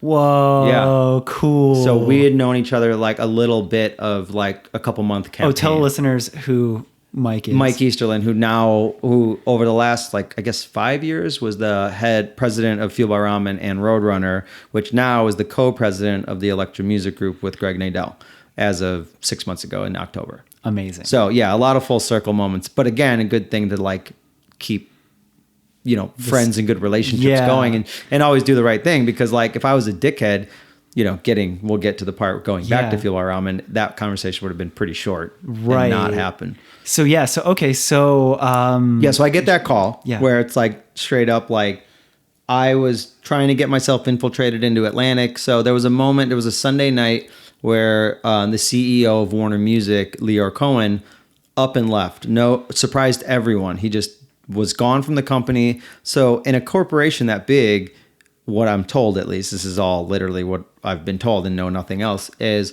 there's a board of directors that was like, okay, they panic the first thing they do when something like that, like big figurehead of the president or whatever, they panic and they start layoffs because they want to start to like take money off the books instead of like hemorrhaging money while they figure out who's going to take over. So apparently it was like a list of people and they literally just started grabbing, you know, a couple names and were like, these got to go, whatever. And I was one of those casualties, even though like everyone, it was told to the head of A&R at Atlantic at the time. And he was like, no, like, you know, this dude, one, I probably didn't even make close to what a lot of people were making because I lived at home in Chicago. I didn't need a New York salary. I was just having fun and whatever. Yeah. And people fought for me to stay. Yeah. And then it inevitably didn't work because the board was like, you do it or we're doing it, like kind of ultimatum. So that happened. It was a really fucked up moment. And it was just like, whoa, this ride's over. What year? 2012, October 1st, 2012. Damn. Yeah. So that was a weird moment. And again, like I'm having this panic in my head, like I have an engagement ring, we're about to buy a condo, we're doing all this real life shit. Yeah. And I literally walk upstairs, and she was working from her laptop from home that day. And I literally walked up and was just like, I just got let go. And she was just like, obviously didn't believe me because I was on the phone working the prior hour or two already. And like killing it. Like, yeah, it was just fine. Everything was good. Like there was no weirdness. And then I had to like explain it. And it was like a moment where like for like 2 hours, I sat there like not knowing what just hit me. And I was like calling Janik, who was already at Interscope. I called Joe Calitri, who was the GM. I called Eric. I called all these other people at the company. And no one had ever heard of it. No one ever knew about it because it was so sudden. Right. And it was above everyone's heads. It was just like pointed down on. So like reassuring to know that at least everyone wasn't in cahoots, but still you're it wasn't there performance with no based job. or anything like that, which actually was fine at the time. Didn't matter to me, but looking back, it's like, okay, cool. So I did the right thing. I gave everyone kind of a note saying like, thanks for everything I learned from you, whatever. Yeah. And by the end of that day, I started self-titled management. Holy shit. Yeah. What? Like literally within 3 hours, I had like 5 clients where I was like, okay, boo-hoo, let's figure it out. I had good severance because I had worked there for 8 years. Yeah. So I was like, I have a runway. What most people do is sit on their ass during their runway and do nothing and wait to find another job when your severance runs out. I was like, well, fuck it. It's going to take me a while to get this company to be profitable. So why don't I start now? Wow. Called all my friends because I'd been kind of helping Casey Bates at the time, a producer, just because we'd been making records together. So I'd kick him a record and whatever. We were just friends about it. And then I was like, well, there's a bunch of other producers I worked with for the last 8 years at Field, or even prior, because I made records at LLR with people that I was like, maybe I'll call all them. None of them have managers. So I did. And every time my pitch was just so simple where it was like, I want to do everything for you. Except you're in the studio making records. I do everything else. I find work, I schedule work, I negotiate, I make sure your deals are done. I do all that. I'm bad cop on every regard. Every single one of them ended the phone call with like, that sounds fucking great. Let's do it. And I had known all these people. It wasn't cold calls. Mm-hmm. I had made a record or been friends, or Rob Freeman, who was in Hidden in Plain View on LLR. Like I still manage to this day. It's like 7 years later. Holy so it's shit. like all of these people I had good relationships with. And I was like, let me do this for you. And like, I literally strung together months where I was like making like $300, but I was like so struggles and whatever. And then I finally would get like breakthrough and be like, okay, man, now I made $1,200 this month. Now I can pay my rent and this and that. Like, so I was just trying to build a little bit more runway from the severance. So yeah, it was kind of a really insane transition to just be like, you're out, go figure out the rest of your life. How did you, that's fucking crazy. Of course that's crazy. It was nuts. Yeah. But like the piece, cause we've talked about it a bit, but like, I didn't know it was the same day. I didn't realize it was the same day. Yeah. How the fuck did you come to that so quickly? How did you sit there and have like sad hours for fucking 2 hours? Well, yeah, and then like, be good. I think the reason was because I was having conversations with Casey for months prior because he was kind of like trying to get me to manage him, and I was just like, I don't want to do that. Okay. Like, so it was kind of like in my brain, and then I was also managing William Beckett because he had broke off and doing a solo project. So I was helping him. So I was kind of like, man, I'm already kind of managing, or like I was managing him, and then I kind of with my buddy Josh Terry, and then like I was like, man, I don't know if I want art. I don't want to do artist stuff, but like I really like this idea with Casey. So I called him first, talked through it, and then I was like, well, hey, why don't I just do this with like a couple of the other guys I know don't have representation or had it and don't now or whatever reasons. So yeah, like I literally think I called 5 people and got 5 clients like that day. And I remembered it was like I got the call at like 10 a.m. my time in Chicago, and by like 4 o'clock, I had 5 people on a roster. And then I let myself like breathe, where I just went to, my buddy was having a fire at his house, and I just got fucking hammered and would like wallowed in it. And it was just like, I don't know what's happening in my life anymore. Like that moment where I was like, okay. But I wanted to set up the management stuff before I let myself become pity party. Okay, so you're a human. You like are I a had human. to. You had your moment. But I also probably looked like a fucking zombie walking up to tell Nicole to go, hey, I just got laid off. And she's like, what? And like, again, we just put out offers on condos, like to the point of when we got one, I didn't have an income. So my brother had to sign with Nicole to get our condo. So like he came through and saved the day and was like, he put his salary and his company history on the line for us to be able to purchase the condo because I no longer had like steady income. Coming back to that like very solid family you have. It was great. That's awesome. Yeah, he's always done that. He gave us the loan to start Snakes and Suits too. He gave us $10,000. Oh my God. Then when we sold everything off, we paid him everything back. Shouts to Joe. Yeah. What a guy. So Self-Titled Management is born. You manage producers. This is starting in 2012. Yep. October 1st. You're still in Chicago. Yes. You're building, like you have months where it's not great, but like you're making some amount of money. You have found some kind of purpose or thing to keep going with. And then this is where we meet. And this is like where it goes crazy full circle. Yeah, true. So I forgot neither of us worked there when we met, right? Correct. Got it. That's funny. I never thought about that. Yeah. So, well, I guess kind of. I was like up and coming Royal Division manager. So I was managing. Right. You were like in Chicago. the system. Yeah. So I'm managing band from Chicago. You are producer manager. The fucking best human in the world, Dan Sanshaw, is connecting me and like getting me started off of like, cool, now you're not on the road. What are you going to do sort of thing. Right. I'm managing this pop punk band out of Chicago, and I needed producers. I needed By the songs. Way, named after a Fall Out Boy song. 7 Minutes in Heaven. There So circle. Dan Sanshaw is like, well, you should know Johnny Minardi. He manages a bunch of producers. He's out in Chicago. He's really in touch with all this. He's a great dude. Yeah. So that's... Which is so funny because I didn't even really know Dan all that well. We were just mutual friends. Oh, wow. Yeah. Wow. So that's... Or was I already working there? No. Yeah. No. Okay. Because, I didn't realize that. Because Dan was... he had nothing but great things to say about you. Yeah. We just had a lot of friends like Casey and a bunch of other bands. Gatsby's American Dream. And you were like, because he gave me like a couple people and you were like the one that came through. And I went back to him and I was like, dude, this guy Johnny's awesome, blah, blah, blah. So fast forward a little bit, you helped me with producers, and that I would assume is what did we even put in with him? It was David. Oh yeah, David Newton. Yeah, David That's Newton. Right. Got it. Which I didn't even manage. He was just like a homie and local band. That so was much great. homie shit going on. But yeah, so that fast forward, I end up becoming more established with Equal Vision. I end up working there. Yeah. You worked there before me, right? I did. So that makes sense. Yeah. So your timeline's right. Yeah. So I knew you as just cool producer guy that like came through with dope people. And Dan comes to me one day and he's like, yeah, like, remember Johnny? I think he's going to come into the label. Yeah. And I was like, my favorite dude, Johnny, the guy that came through with producers. That's like awesome. That guy. Yeah. He's like, yeah, that guy. And I was like, no fucking way. Yeah. So I was all gassed up already. So tell me your side of coming to Equal Vision. Yeah. So my wife and I, or I guess my fiance at the time, were now in the condo, condo. And I was running Self-Titled, and we had just gotten married. Yeah, we got married like 6 months after we got the condo. And then she was pregnant with our daughter, and she was like 4 months pregnant, and I kind of had another one of those moments where I was like, what the fuck are you doing? Like, you're about to have a child and you're like betting on like hopefully Self-Titled, one, consistently bringing in money, but also like never ending or getting slow, or like, it's just one of those moments where I was like, what are you doing? So I like randomly one night woke up in like a sweat and was like, I know I have to start a label. Like, I want to start a label again.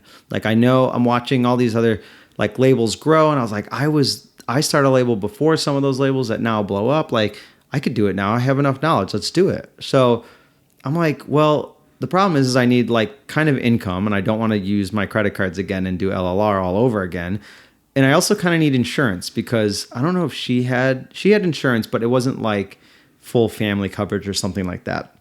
So I was like, well, fuck, I need to figure out a salary and insurance and someone to pay for my label. So like, that's not a good checklist to need. So I was like, well, fuck it. I'm just going to call Dan. And again, this is why I say, like, I didn't know him that well. This call that I made to him was so out of the blue.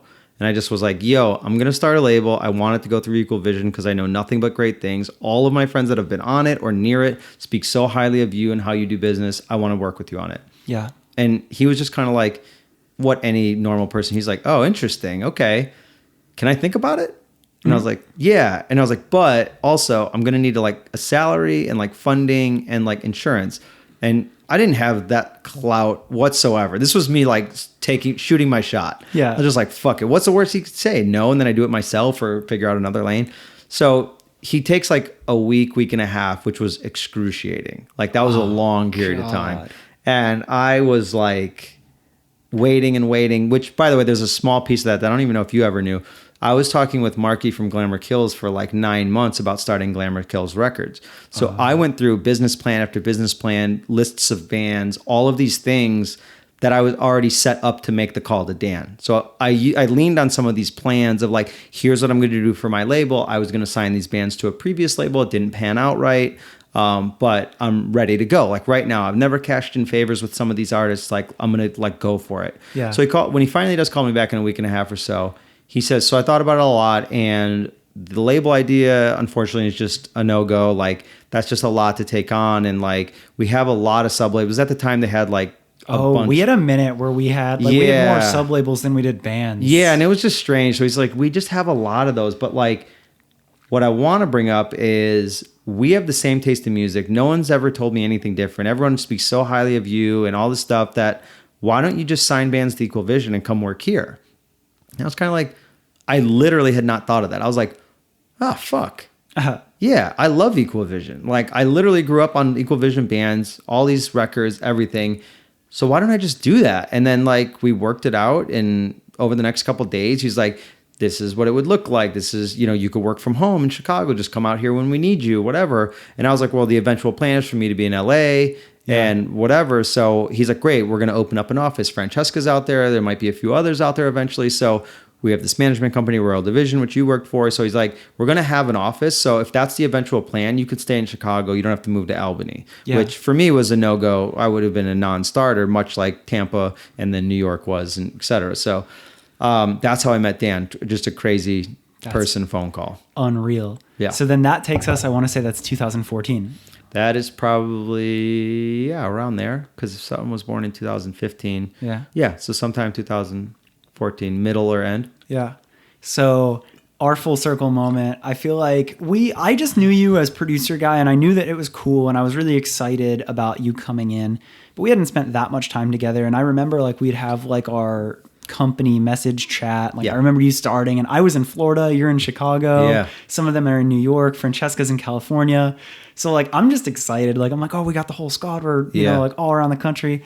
And, like we would talk all that. But then you and I both moved to California within a couple months. Similar times. Yeah. So we end up getting the Equal Vision office in California. Right. You end up moving the whole family out here, which is much crazy. I filled a Civic and moved out here. And you helped me move in though. So that was nice. Yeah. And then you're like, oh yeah, you guys got a lot of shit. I'm like, yeah, there's you're a whole family. A child and another person. It was a lot. It was definitely like overwhelming for sure. Yeah. So we then there's this really cool magical time of Equal Vision office in California. Mm-hmm. And I feel like that's where we got close, just because that was kind of where I'm like, oh, like you're kind of on this Gary V vibe, like whatever you call that, like that entrepreneurial, whatever it is. Yeah. I always spoke to that, whatever that like motivational business grind. Like I felt like you and I clicked there, and you were signing bands. I was doing social media for the label, trying to make my own as a manager.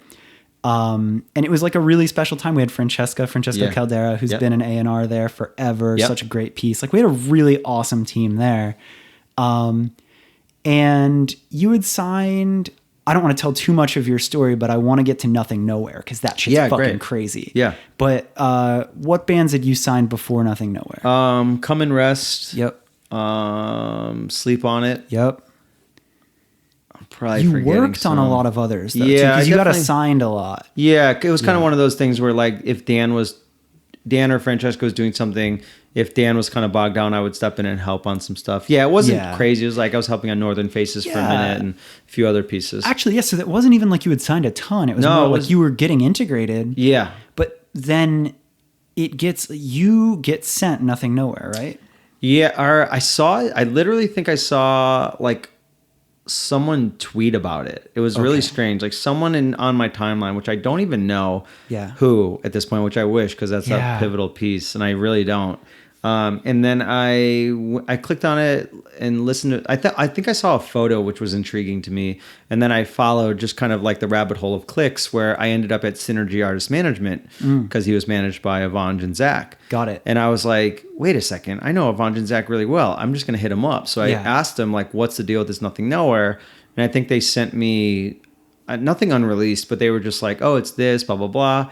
And I was just kind of like, oh shit, this is crazy. And I like spent the entire night the same day on YouTube because he had a bunch of videos popping on like, what are the channels that that was like a lot of Astari like, stuff. Yeah. That was even before. Cause like, then came a bunch of other channels like Astari, but I feel like Astari was kind of first. And I was late to that. I didn't know what Astari was, but what I did find is I went down the rabbit hole and listened to his stuff so much that night, and I was like literally blown away and like shocked at how great this kid that's probably played like 2 shows. But what I was finding, the good comparison that really made light bulbs go off is what I would hear on the, like Astari would just keep playing other Astari videos. And like when it wasn't a Nothing Nowhere song, I was like, what the fuck is this? Like it just, by comparison, was so head and shoulders better. Yeah. And I almost didn't need that comparison, but that was like the final straw where I was like, this shit's unbelievable. Like I felt so blown away by it. So there was a moment where like I was trying to figure out equal vision for it and all this stuff. And I know a lot of labels were going after it and whatever. And at this time, like probably 2-3 months prior, Pete Wentz and I had reconnected after, he got so busy with the band and whatever. And we had always been really close, but not like on top of each other signing artists since Decadence and Fueled by Ramen had not been like a thing. Yeah. And again, I'm at Equal Vision. Why would we sign a band together, right? So he had reached out. He'd like randomly called me one day from tour and was just like, hey, if you ever find a band that you just love that you feel like I can help with, like we should do, we should work together on some stuff. I was like, that's interesting. You could do whatever you want. He's like, I'm in no exclusive deals. Like if you find something and you want to take the Equal Vision, like I'm game. So I was like, great. So this happened and I knew labels were going crazy at it. So I'm like, man, this is going to get really out of hand. Like I need to find an X Factor. And I was like, wait a second, Peter just called me. Yeah. So I sent it to him and I was like, hey, I'm going to send you something, but like call me right when you have a real feeling about what it is. 20 minutes later, he calls me. He's like, what the fuck is this? I'm like, right? I'm like, it sounds like Drake meets Brand New, which makes no sense until you hear it. Yeah. And I was like, I don't know if people are going to like that or what, but I love it. He's like, I fucking love this. So I was like, all right, can we work out a deal together and whatever? And he's like, absolutely. So then he's like, again, all these labels are going at it. I'm like, you have to call him. And he's like, what do you mean? I was like, just call Joe. So he literally calls Joe.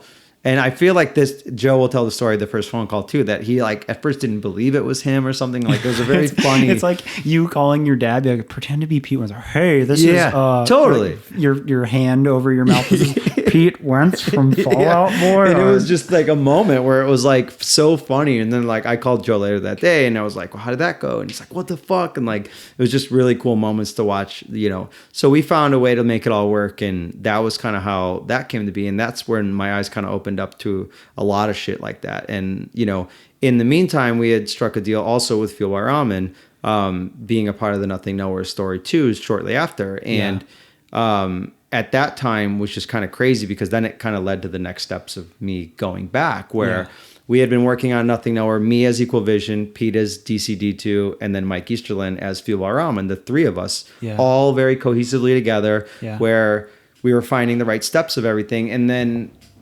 basically when we made the first record, we put it out on Equal Vision, which was the plan. Yeah. And then the next one was going to go on to Fueled by Ramen. So in the process of making that record, I had been working just so closely with Mike, and Mike was in town in LA, and I kind of sat with him and was like, dude, it's so fun working with you. He's like, it's crazy, like the way you handle the business, and like the artist just loves you and trusts you. And like, he's just like, it's just a really good feeling to know that like, you're out there just accomplishing it and just bringing me in when you needed it. And I'm like, great. I'm like, and I think I said something super blunt, like, well, who handles that for all the rest of your artists? And he was just like, well, kind of whoever signs it, but there's not like a specific person. I'm like, well, FBR is such an important culture and like all of this other stuff. And it kind of was a little bit of like kind of taken aback with each other and kind of I think we both kind of were at this thing where we're like, wait, what? Like you almost didn't realize that conversation was going to happen. You're just like catching up as boys and like, you're just like, wait a minute. Like you were ready for a different answer. Yeah. I just wanted to talk about Nothing Nowhere. Like what's going on. And we both kind of like looked at each other and we're like, did we just become best friends? It was like that thing for real. And then I think I said something where he was just like, I feel like I had to break the ice because it almost got awkward. And I said something like, well, fuck, let's do more bands together. And I think then he was just like, in my head, I don't even know what that meant. I didn't know if that meant like me at Equal Vision and we just you're like, yo, let me throw you some lateral stuff. Yeah, it was kind of like, well, let's do more bands together. And he was kind of like, wait, would you ever come back? And I was like, what? I never wanted to leave in the first place. And he was kind of like, what the fuck? And I was like, yeah. And I was like, what are we doing now? Like, it was so different from what I entered. I went to actually remember it was at the Floor played a CD release show at like whatever that like trapdoor house is where you go out the back and they play on the back porch. Oh, Dirty Laundry. Yes. No Vacancy? No Vacancy. Yes, they're connected. Yeah. So it was there and we were having a drink at the bar and all this conversation was happening. I was like, holy shit. And I was like, so then he's like, let me think about this for a minute. And then like the next afternoon called and was like, hey, like I ran it back up to the head of A&R of Atlantic, which is the guy that inevitably had to call me to fire me. And he loves the idea. And Dave Rath, the Roadrunner, loves the idea. Like, you should come back. And I was like, okay. And it was like that simple of like an accidental, like not accidental because a lot led up to it, whether like me working with him on a rocket to the moon. So we kind of got to know each other and then working Nothing Nowhere with no preconceived, like, where is this going to go together? Like we were just having fun. Dude. Yeah. And like, I mean, I was there firsthand at Equal Vision. Like, I mean, I could talk about how much that changed my career path of just how excited I was, but like, absolutely, we were just excited about Nothing Nowhere. There was nothing else. It was just, this is fucking sick. How do we get this out to as many people as possible? Totally. So when that naturally led to me kind of getting closer to Mike, with him now being the president of Fueled by Ramen and Roadrunner, it was like this very natural step where then he was like, well, would you come back if we could figure it out? And I was like, I mean, fucking love Equal Vision, but also it's like I was stuck in this really hard spot because Dan was a homie, like, super homie, got me out of a really weird time, and then you know Francesca and you and the team were all just like, we were hitting a stride too. I feel like we were having a good thing, and it just an opportunity like that when it came along, I like kind of saw it for what it was, and I like went home and had real serious talks with Nicole about it and be like, I don't know like what it looks like financially or anything, but like it just feels like it's crazy to be able to sign a band and like literally the next day could go to radio if it really needed to, right? Yeah. Like there was this different system and history and piece of it. Again, not comparing it directly to Equal Vision, but like because I had indie to major almost. Totally like exactly different. So I was just like, man, how old was I at the time? 33. And I was just like, I feel like if not now, when would I ever take another shot? Holy fuck. At that kind of level. And it was like, well, and I think Nicole kind of just like felt it with me. It was like, you should try it if you really think. So I had obviously more in-depth conversations with the FBR side to make sure it was going to be what I thought it was going to be. And I was just like, you know, when you look at something and you're trying to find the red flag or like the reason to stay comfortable. Yeah. There was none. And everything was just like, man, this is like that high pressure, accountable, like shoot for the star position that like people would kill to have. And it's not even it didn't exist. Yeah. They weren't like trying. He just like, you would come back, you know, it was like this moment of like, well, I think I just got a job that didn't exist, but it's my old job sort of, and it's fucked up. So it's just a really natural, like organic, okay, let's do that. Yeah. And like 3-4 weeks later, we were finally like to a position of like, let's do it. And then I had to make like the fucking worst phone calls of my life to all the homies at EVR and the bands and everyone. And it was just like, I have to do it. I have to be a little bit selfish right now for my family. I was so sad. It was brutal. I was so sad. But I also like quickly realized, I was like, well, fuck, we still like live in the same area. Like we'll still get to hang out. And totally. And it was like one of those things of like, I mean, only speaking on my end, but like, I think everybody there was like sad, but stoked. Where we're like, well, that's fucking awesome. You can't say no. And I've remained close with literally every person that I've worked with, including like I was texting Dan this morning and like we talk about bullshit. So it's like, it's we're still all friends outside of a job. Like, It's just, I don't do daily things together. That's all. So God, because there's still other pieces I want to talk about, but you end up going to Fueled by Ramen, and the Fueled by Ramen office hadn't even been, because now you guys have this beautiful space in downtown where not only Fueled by Ramen is there, you have like your whole Electra corner, music group. Yeah. But then you have all of Warner there. All of Warner Brothers, all of Atlantic, all of Warner Chapel, and then ADA, the distribution company. Unreal. Yeah. But the one piece that I just love this because it shows how real what could be considered so glamorous. So you get this crazy fucking title and this crazy job. But like there was a minute where you're back, like you guys had like you had an office in Burbank. Yeah. But it was filled. It was like very strange. It wasn't quite right. Whatever. Setup wasn't right for Fuel by Ramen. It was, and also I lived 2 hours away, so it was Right. kind of like I guess I could go, but when I go, I don't really see or talk to anyone on a daily. So why am I spending 4 hours commuting to and from? Yeah. To like basically be at home anyways. So yeah, like, so you have this amount of time over a year where you have this awesome title and you're getting grooved in, but you're literally back home, like working from your home. Working from my bedroom. Yeah. Yeah. And like, I just think that piece, like, Yeah. I think that just says a lot about like you saw the promise in it and you saw what it represented and you just Right. like made it work. And Totally. again, that's awesome. Yeah, I worked from my bedroom, by the way, for 13 years outside of the window of equal vision, going up 3 times a week for a year or 9 months or something. Unreal. Yeah. Unreal. It's Like been this a lot of glamorous bedroom side world. and like then the reality of, I was working from my bedroom. Yeah, totally. So, okay. With Fueled By, you tell me the artists that you've signed now. So Consider just Nothing Nowhere. in that still. whole group. Yeah.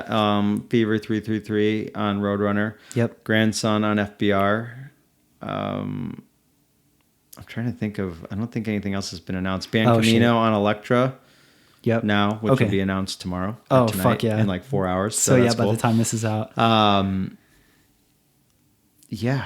Okay. Am I forgetting? What am I forgetting here? I don't think, because I wanted to talk about Fever 333 specifically. Yeah. Grandson.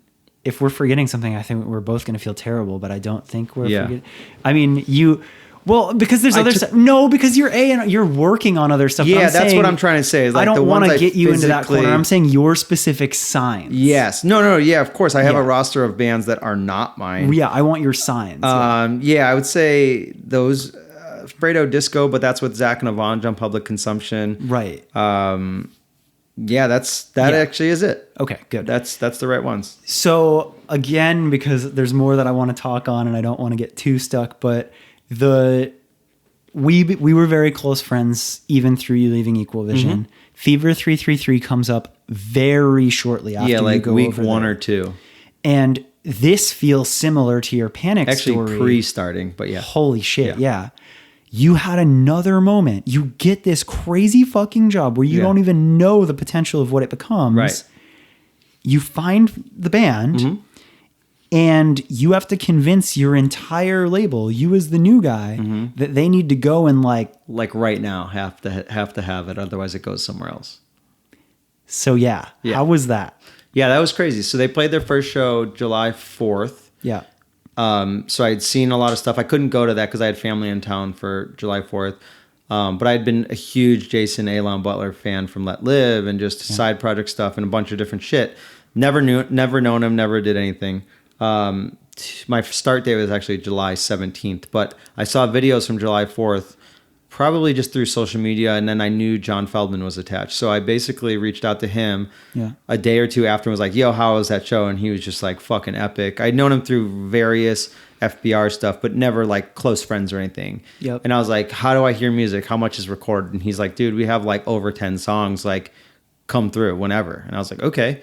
So in me, I grew up a Goldfinger fan and like his band. And then I also like monumental records like The Used and Story of the Year. Like he had his hand in a lot of records that I was a huge fan of growing up. So it kind of shaped a lot. So even him being like, yo, just come to the studio, like that was a weird moment. It was like, oh, okay, cool. Yeah. So I did, and I show up, and he literally, the first question goes, so what's your relationship with Jason? And I go, none. And he's like, oh. So I feel like he almost thought that I knew Jason, and Jason kind of told me to hit him up. Yeah. And it didn't. I just naturally reached out. Yeah. And he was like, oh, okay, cool. Well, so tell me what's the scoop, you know, and I gave him a little history, and I gave him like Roadrunner and, you know, Atlantic and all this other stuff because we were with Atlantic at the time. And he played me probably all 10 songs because I didn't want to leave because it was just like, the first song he played me was Burn It, and I remember. And I was blown away. I was like, holy shit, this is Rage Against the Machine, but new and like very poignant lyrics and what the fuck. And then he showed me a clip of them rehearsing in his live room at his studio. Yeah. Like a practice. And they were like losing their classic Jason stuff. If you look on YouTube, there's like top 10 Jason live video reels. Like it's just, he's just a legend in that regard. So it was everything like that. And I stopped after like an hour and a half because John had to start a session. And I was like, where is Jason right now? And he's like, He's working. He works at this like watch store in Venice. And John's in Calabasas. I live 2 hours south in Newport. Jason's somewhere in the middle along the coast. And I said, well, I don't know him, but can you give me his number and tell him I'm going to call him? And he's like, okay. So he does. I call Jason, leave a message because he's working. He doesn't even have his phone on him. And I said, hey, I'm heading to Venice right now because John said you're working. Do you have a lunch break today? Do you have anything? And like 20 minutes later, he called me back and was like, hey, dude, like just got off with John. He told me everything. I don't have a lunch break for another hour and a half, but like I would love to meet. I was like, great. I'll come to your work. I'll be outside. Let me know when you're ready. Like just stalker shit. But I just loved it. And so we walked to a restaurant right there, like a couple doors down. Again, we had never met. Yeah. Like he definitely didn't know what I looked like or anything. I just walked into the watch shop, was like, hi, I'm Johnny. And he's just like, oh, what's up, dude? Like he was embraced, whatever. Went to lunch at a place called Lemonade right around the corner. Mm-hmm. And we sat there and we talked. I think he had like 45 minutes. And I think we stayed for like an hour and a half where he like checked in with whoever was like, hey, cover for me. Like I'm in the middle of something, or I don't remember exactly what it was. And we just connected over and over. And I told him the feeling of me being 15, seeing Rage Against the Machine and like feeling a part of something and learning how to question everything and never take everything for granted and whatever. And like, but I fully admitted, like, I don't understand like where you come from though. Like your stories are crazier and like whatever. So I listened a lot of what he was trying to accomplish and everything. And we got to a point where I had just seen the Defiant Ones documentary and I brought it up. Our Bible. And I brought it up and I was just like, look, dude, there's like something that awoke in me during that thing that I was like, you fell in my lap at the exact time of me getting this position to do this and this and this.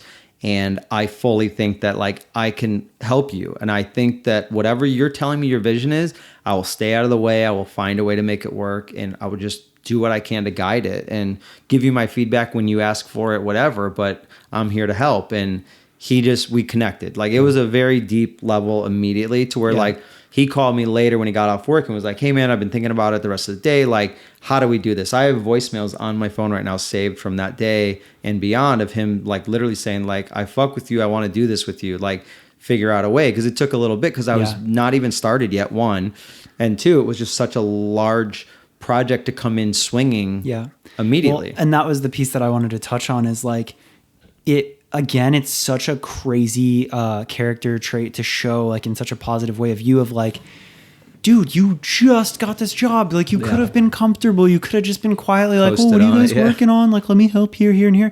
And you're like, yo, I know I just started, but here's this. I'm going to need you to get real excited. I have every other label going for it. We're going to need to come in competitive. Like now. And we're going to need to come in right the fuck now. I still have the email that I sent to Mike and Dave, and it's awesome. Unreal. It's the full commitment immediately. Because again, like that is a point where it's like that's either like you're the hero or like maybe you're about to get fired. Yeah, or they're like, dude, get out of here. This isn't what you signed up for. Yeah. Dude, so like, I just think that that's so crazy that after all of that learning and like going from LLR to FBR to then self-titled to Equal Vision, it's like you have a family now and all this, and you knew. I remember talking to you about how much was on the line, and you were still so passionate, and you felt something in that music, and that comes back to the Johnny that you tell me about in the very beginning that was just like excited about music, and like all the other factors just went away, and you're like, well, we have to. And I mean, I was taught again really early on by Richard and Stephanie that during the LLR days, like only sign shit you love, because even if it doesn't succeed, at least you loved it and you gave it a shot, versus if you play numbers games and sign stuff you don't like but it's doing well and then it falls off the face of the earth, then you look like an asshole. Like, so at my point, when I brought them in, I was like, staying up. I was having like restless nights because I'm like, I have to do this. Like, I have to like shoot it now. Otherwise it's not going to happen. And I very much was like, if I don't go and do this, if I don't sign shit I love, I'd rather get yelled at for signing shit I love and having it fail than to sign 5 successful things that like I don't give a shit about. And maybe that's easy to say, but I went for it. I said, fuck it. I want to only work with stuff I love. Yeah. So anytime I ever put my name on something, it's for a real reason. And that's something that I think that conviction, when I sat down and presented it for everyone, I think they're like, well, fuck. Yeah. You know, like I think it was a real moment where Yeah. they were like, okay, let's do it. Let's all get behind it. I also don't want to discredit that for any of your other artists, because I feel like every artist totally. I've talked to you about, There's partly a story been like that. Yeah. But I just love like the timing of the Fever one shows the person that you are in my eyes so well that's just such a great example that I wanted to talk about. Just come in swinging was a lot. Where the building was like, just sit down for a second. Let's. And it wasn't that they were saying no to it. They were just saying like, I mean, this is a deal that's happening immediately. Like, you don't even know our system yet fully. Like, and I was like, we'll figure it out. But they didn't know you. They didn't know what you were down to do. I was ready for it. And that's why I said, like, I mean, there's an age old, like, if you're willing to fall on the sword for it is like a very typical A&R term where it was like, yes, sure. Yeah. Like, I'll go down swinging with bands I love. And again, if none of them ever panned out and I got let go, touche, great. Yeah. I shot it. Let's go. Yeah. So that is crazy. And now, God, I could talk to you for so long about all of this. But to progress the Fueled by Ramen story, so the other cool piece was Electro Music Group got brought back together. You didn't have any idea that was going to be a thing when you started. Yeah. And now you're a pretty integral. In other episodes, I say integral, and I actually haven't checked if it's integral or integral. Great, so I'm going to need some comments from somebody. But just roll with it. Yeah. You're a pretty big piece of that now as well. Sure. I mean, the A&R staff has definitely gotten smaller from being at Atlantic and having 30 plus, and now it's like 5, you know? Yeah. So I think everyone's job, and especially with coming from the Atlantic system into Electro Music Group, it was kind of like, this is a jumping off thing. We all are going in together with this new venture, and very much, you know, everyone's got to step up their shit in a way where it was like, this is a chance for everyone to grow and to grow quickly because you are now no longer one of 30, you're one of 5. And, you know, there's like pieces of that kind of like, again, when talking to Mike about coming back and all this, it was like pretty quickly shown that you're going to be a part of this. You're not just going to like kind of sign a band here and hope it worked. Like you're going to like when I first got there, he brought me bands on the label that were like, hey, this needs help. Go. Yeah. You're doing this now. And I'm like, okay, cool. Like One OK Rock was in the middle of writing that record. And I was like, great. I don't know a ton about One OK Rock, but I just immersed myself in it, went and helped them and met with them and met with their managers and like figured out the process to get a record together. Yeah. So it was very, you know, there was a lot of accountability immediately. And then when Elektra happened, it was like quadrupled. It was just like, okay, now you have to like really step up and go even crazier than, you know, again, jumping from the different steps that I've taken, like it was like, are you up for it? And everyone kind of had a decision to come with or stay at the Atlantic. So I was kind of like, let's go. Yeah. Like, of course. Which is amazing. And as it gets into the future, and who knows when it gets announced versus podcast, but I've already now, just as your friend, seen you make even crazier moves and like representative of the Fever 333 things where like, or even Back to Nothing Nowhere, like all these things where you're quick, like you get this gut feeling, you go all in. Right. And you've even done stuff like that that's going to make even crazier waves at Elektra already. Yeah. Which, we're finalizing a couple things, and we've brought in a label, Public Consumption, with Zach and Avanch, who were Synergy, that have a couple bands under their umbrella that we're now bringing into the Fueled by Ramen Elektra system, which is so through cool. Their label. Like they do such cool things already. Yeah. So to partner, and they were the ones that grew Nothing Nowhere. So that was, again, we have to give them huge credit there. A natural relationship that we were like, do that again with other ones, and they were like, we have all these other ones. We're like, great, and they're so smart. So like you guys aligning with that and like what you're building there. Like again, as we're talking about it right now, early days, but like that's just putting a lot of really smart people together, and I feel like that's hard to go wrong. Absolutely. And we just announced the first one, Fredo Disco, like last month, in April. So and then another one that I've told you is, you know, in the works right now that we'll hopefully revisit, but it's kind of another crazy full circle insane moment that will hopefully be a huge success. Yes. So God, like I feel like I might, like I'm just gonna have to have you come back. There's too much to talk about. But I feel like that pretty much paints the story of your career and all of that. And as I'm saying it, like I literally just said that, I'm like, yeah, fuck, I'm gonna have to bring you back for just like speed round advice on all that. Now that people know your story, I'm gonna have to have like the episode of like the let's go back and crack into it. But I guess just to wrap it and we don't have to haul ass through this, but like, because you are so experienced in this, I feel like you're a good one to advise on this. So I'll do a question from both ends. As an artist, if an artist is listening to this, Yep. what would you say? Like, first off, just explain what a good record deal should look like what an artist would get, like the positives of working with a label. And then also too, like, what to do as an artist, or like some of the things that you like to see in an artist to get noticed. Sure. I mean, it goes back to kind of my self-titled pitch to the producers where it's like, you as a band, if you can write your own, if you like, you focus on your songs and we can kind of hopefully handle or help with the rest. That's the ideal record label simplified situation. But you come to me right now and you say, hey, I have this band. They're doing X amount of numbers. They've toured. They've done this, blah, blah, blah. I say, great.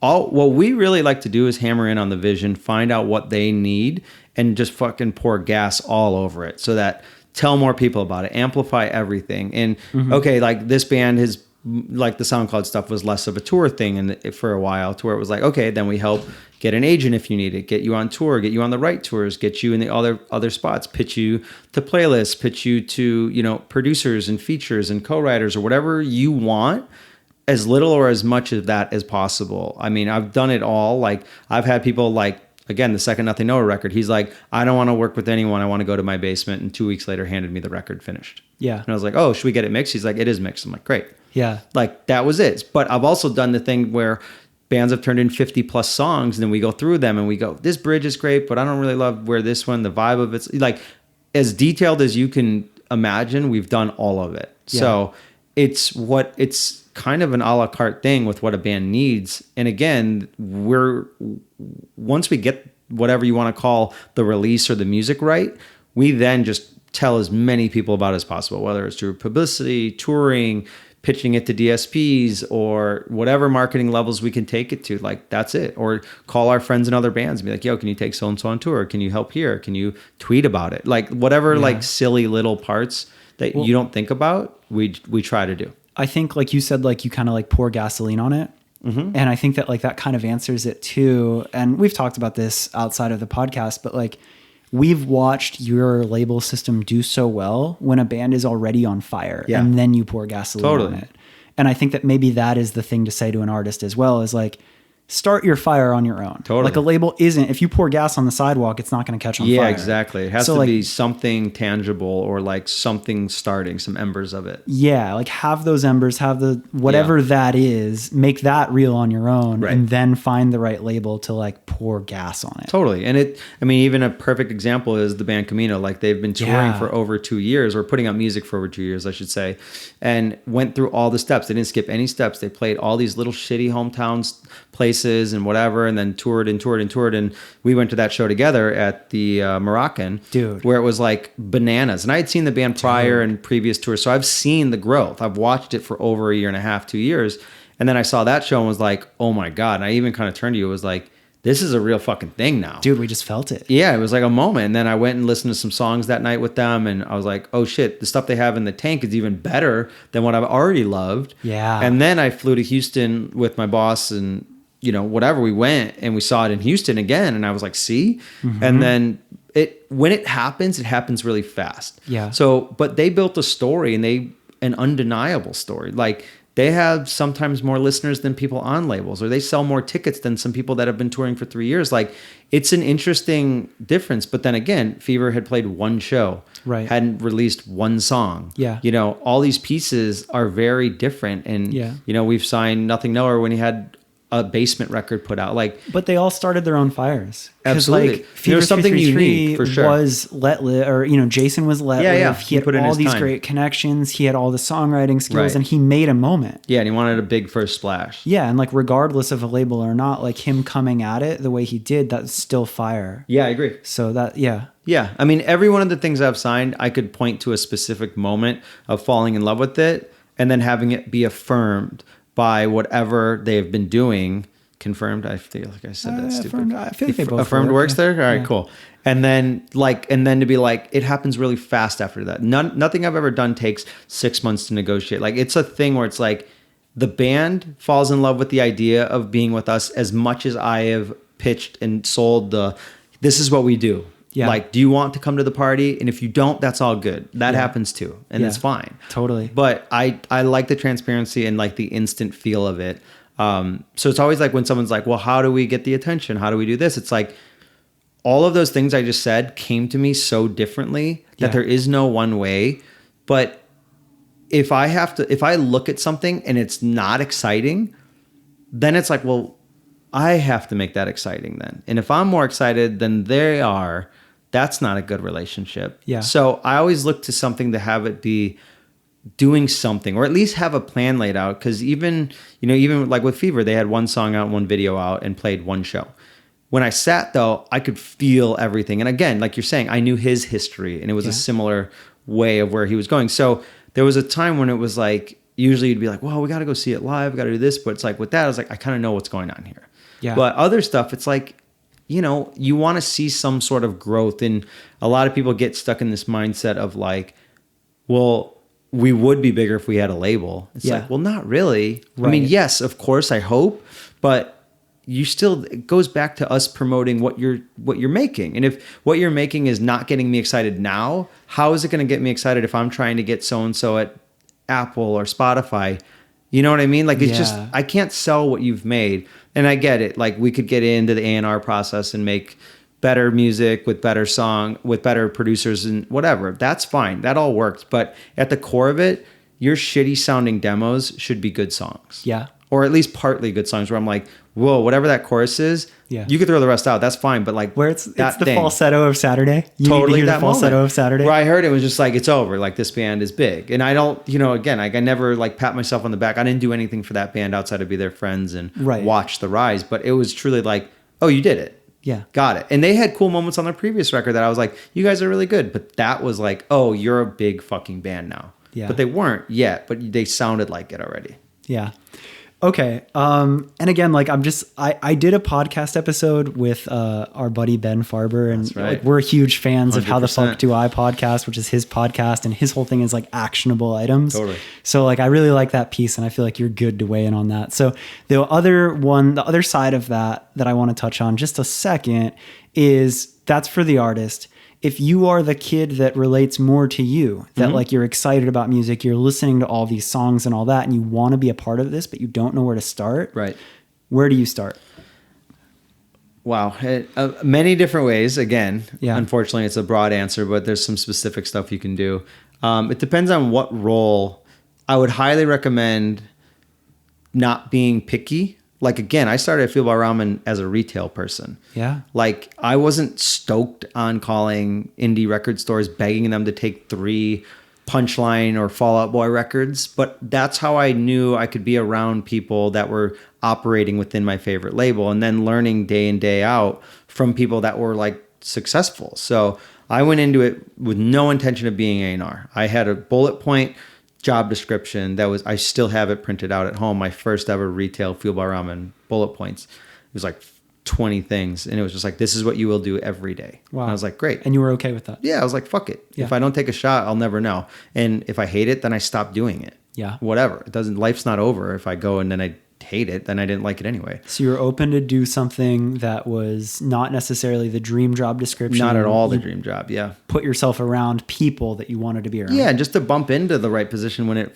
came about, or the right person or whatever, which I bumped into all of it at once, which was very fortunate. And again, all my friends were signed there, so it was a little bit easier. But I would say finding any way to provide value to anyone at a label, any which way possible, whether it be interning, whether it be, hey, I see you do A&R. I'm going to send you a list of 10 things I listen to on a weekly basis that I find. Great.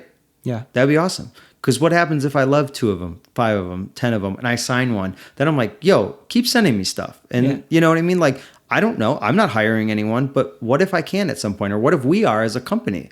Or what if another label comes up and I'm like, well, now I feel like it's the Academia's moment again, where I go, well, fuck, I'm kind of holding this person hostage when I know my buddies at Fearless are hiring, or like whatever. It's like, you kind of just got to show your value before you get hired. And that's what everyone's always like, how do I get an A&R job? I'm like, you don't. You literally have to do anything to prove that you would do good at it, and that's how you get it. Whether that be start a music blog, start a playlist that starts popping, like do anything to show record of like, hey, I do this. Look at who I found when. Look at what I said about them when I said it. It's timestamped on a blog, right?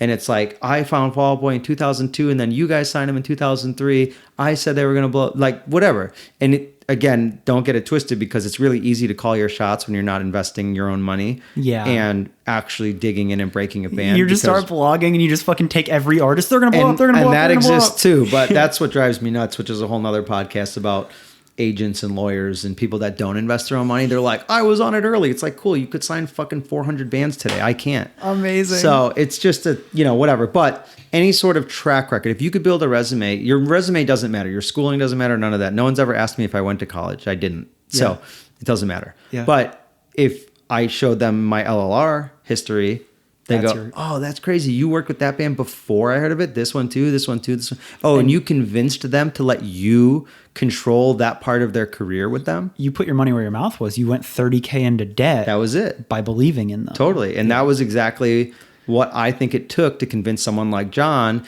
and the guys in Fall Out Boy and all these other people that put in the good word for me to be like, no, he gives a fuck. Like, he risked it all multiple times for these bands, and these bands are now like touring and selling and opening great tours and selling records. And it's like, those are the things. Without that, I would never get a job at Fuel Bar Ramen. How would I? They didn't have open, I didn't submit a resume or anything. It just worked because it just, you bump into stuff if you do it right. Yeah. So whatever tactical way you could prove that you'd be good at it, starting your own label, doing whatever. Like, how many times have you and I talked about version 3? Yeah. Where I was like, just do that. Dude, you have bullied me into doing things that are good for my career so many times. And I say that so lovingly, but it's including this podcast, I think. Actually, yeah. I mean, like, I had I'll give mad props to Ben, because like seeing him do it so well, I was like, holy fuck. But like, yeah, like us sitting at the Moroccan Lounge, the fucking Band Camino show, we're looking at podcast notes on our phones, and we were just like, why the fuck is this not? Yeah, I was like, how did you not just start this tonight? Yeah. And we're just like, fuck. It's funny when people challenge you like that and you're out of excuses. Dude, you've done that to me so many fucking times. Good. That's what it needs though. But that's like a conversational person that keeps you like going. And again, I don't want any credit or anything. It's just one of those moments that's like, this is what you should be doing. Like, all you do is talk to me about it. So why, you know what I mean? So it was like kind of one of those natural, like, just, and look, if you did 5 episodes or whatever, and you were like, this sucks, I don't like it, then it goes away. Stop. What would have been the issue? Yeah. You wasted a couple hours per episode figuring out, spend a couple $100 on mics and shit. It's like, that's the thing that people get in the way about. It's like, you could stop stuff. It's very okay to just be done with something and be like, I did it. And then if you looked back and were like, oh, I half-assed it, that sucked, at least then you learned that. You know, like, there's always something to take from it. And I mean, there was a time in my early Fuel Bar Ramen where I was fucking coasting. I was like kind of like disconnected from some of it, and I felt really like unmotivated. Getting fired that day changed my life for the better. Wow. Well, that's literally my last question for you, was if you could go back to a part of the most uncertainty or turmoil and give yourself any advice with where you're at now, what would that be? So maybe that is that time where you got fired. I don't know. Yeah, no, I feel like, fuck, it's hard because I kind of feel like I did all right in the turmoil as it was, in the sense of like, I would agree, keeping my head on and not being like, poor me. And I've seen a lot of people get the poor me stuff, and then like a couple months into whatever runway they have, they're like, well, I guess I should start asking around for another. It's like, I was so immediately like, all right, that fucking sucks. And I was on and off the phone with lawyers and HR and all this bullshit. And in between that, I'm getting fired up about this new venture. And again, I'm like no longer known as like the guy at FBR. Like, I was like, whoa, this is such an identity shift in a negative way, but also in a way where it's like, oh, I'm no longer the guy at FBR. Like, I'm anything I want to be now. And when I first went to Fuel Bar Ramen too, a few other labels were like, kind of reached out and were kind of like, I didn't know you were looking for a job. I was like, I wasn't. They asked. Yeah. Same thing when I went to Equal Vision. Yeah. So it's like, it's this thing of like, when you shed one thing and then you kind of knock on a couple doors, you're like, oh, fuck. I maybe would have done this sooner if I knew how cool it was here. But I naturally always kind of like just took a safe route. I say that when I tell you about a lot of weird risks, but at times you get a little coasting, you know, and you're just kind of like, all right. Well, yeah, it's a funny question for me to ask you on that, because like, as we've gone through the story, to be honest, you've done a pretty good job of going with any turmoil or anything of that. Ideally, yeah. It's been all right. But no, I think like that does say it well still. It's yeah. And honestly, it's like there's definitely times where there's a lot of self-doubt or whatever it takes. It's, you know, only human when you do something and it doesn't pan out exactly what you wanted, or whatever artist doesn't go exactly the way you needed it to. And you're like, did I fuck that up? Did they? Like, what the fuck happened here? So the human that is naive in the perfect ways, that is extremely passionate about music, that has done all of these things, does still feel self-doubt every now and then? 100%. And honestly, when you're, you know, at a point of putting stuff out and it not going exactly as planned, it's like that self-doubt is so immediate, because again, it bums me out that they believed in me or whatever. And then I'm looking at them going, well, I don't want to point the finger at you. So what could I have done differently? Which, you know, a lot of the way I operate now, where I remove as much hurdles away from the runway ever. So it's like, I'm putting out a song, I'm doing everything I can to where everyone that hopefully will be posting about it knows about it. Like, I'm not leaving things to chance. I'm not doing anything in the sense of like, well, I hope it works. Ooh, that can't happen right there. I feel like that's the best like final note to leave it on, is like not leaving it to chance. Because I've watched you do that time and time again, and that isn't easy to do. That isn't tweeting it. That isn't saying it in a podcast. That means actionable shit. That means like the extra hours, the drive to go see Jason, the sending that uncomfortable email or text to follow up on something you're passionate about. Right. And I've just seen you do that so much that you're not afraid of it anymore. Yeah. And I think it's funny because every one of those things that you build as a scary step, you do it, right? And then you're like, whoa, that kind of went the way I wanted it to. And you're like, I got to just do that more. Next time I'm super fucking nervous to call an artist and explain something to them, I need to just be okay with it, because at the other end, they're humans too. And yeah, there's a lot of assholes out there that are like, what the fuck, you know, but then they're assholes, right? Yeah. And then it goes away or and they're whatever. Probably assholes regardless. Yeah. So, whether it was going to be successful or failure, or they wanted to sign or didn't, like, you maybe got off easy at that point where you're like, oh, now I see you're an asshole. Great. I don't need to work with you. That's good, man.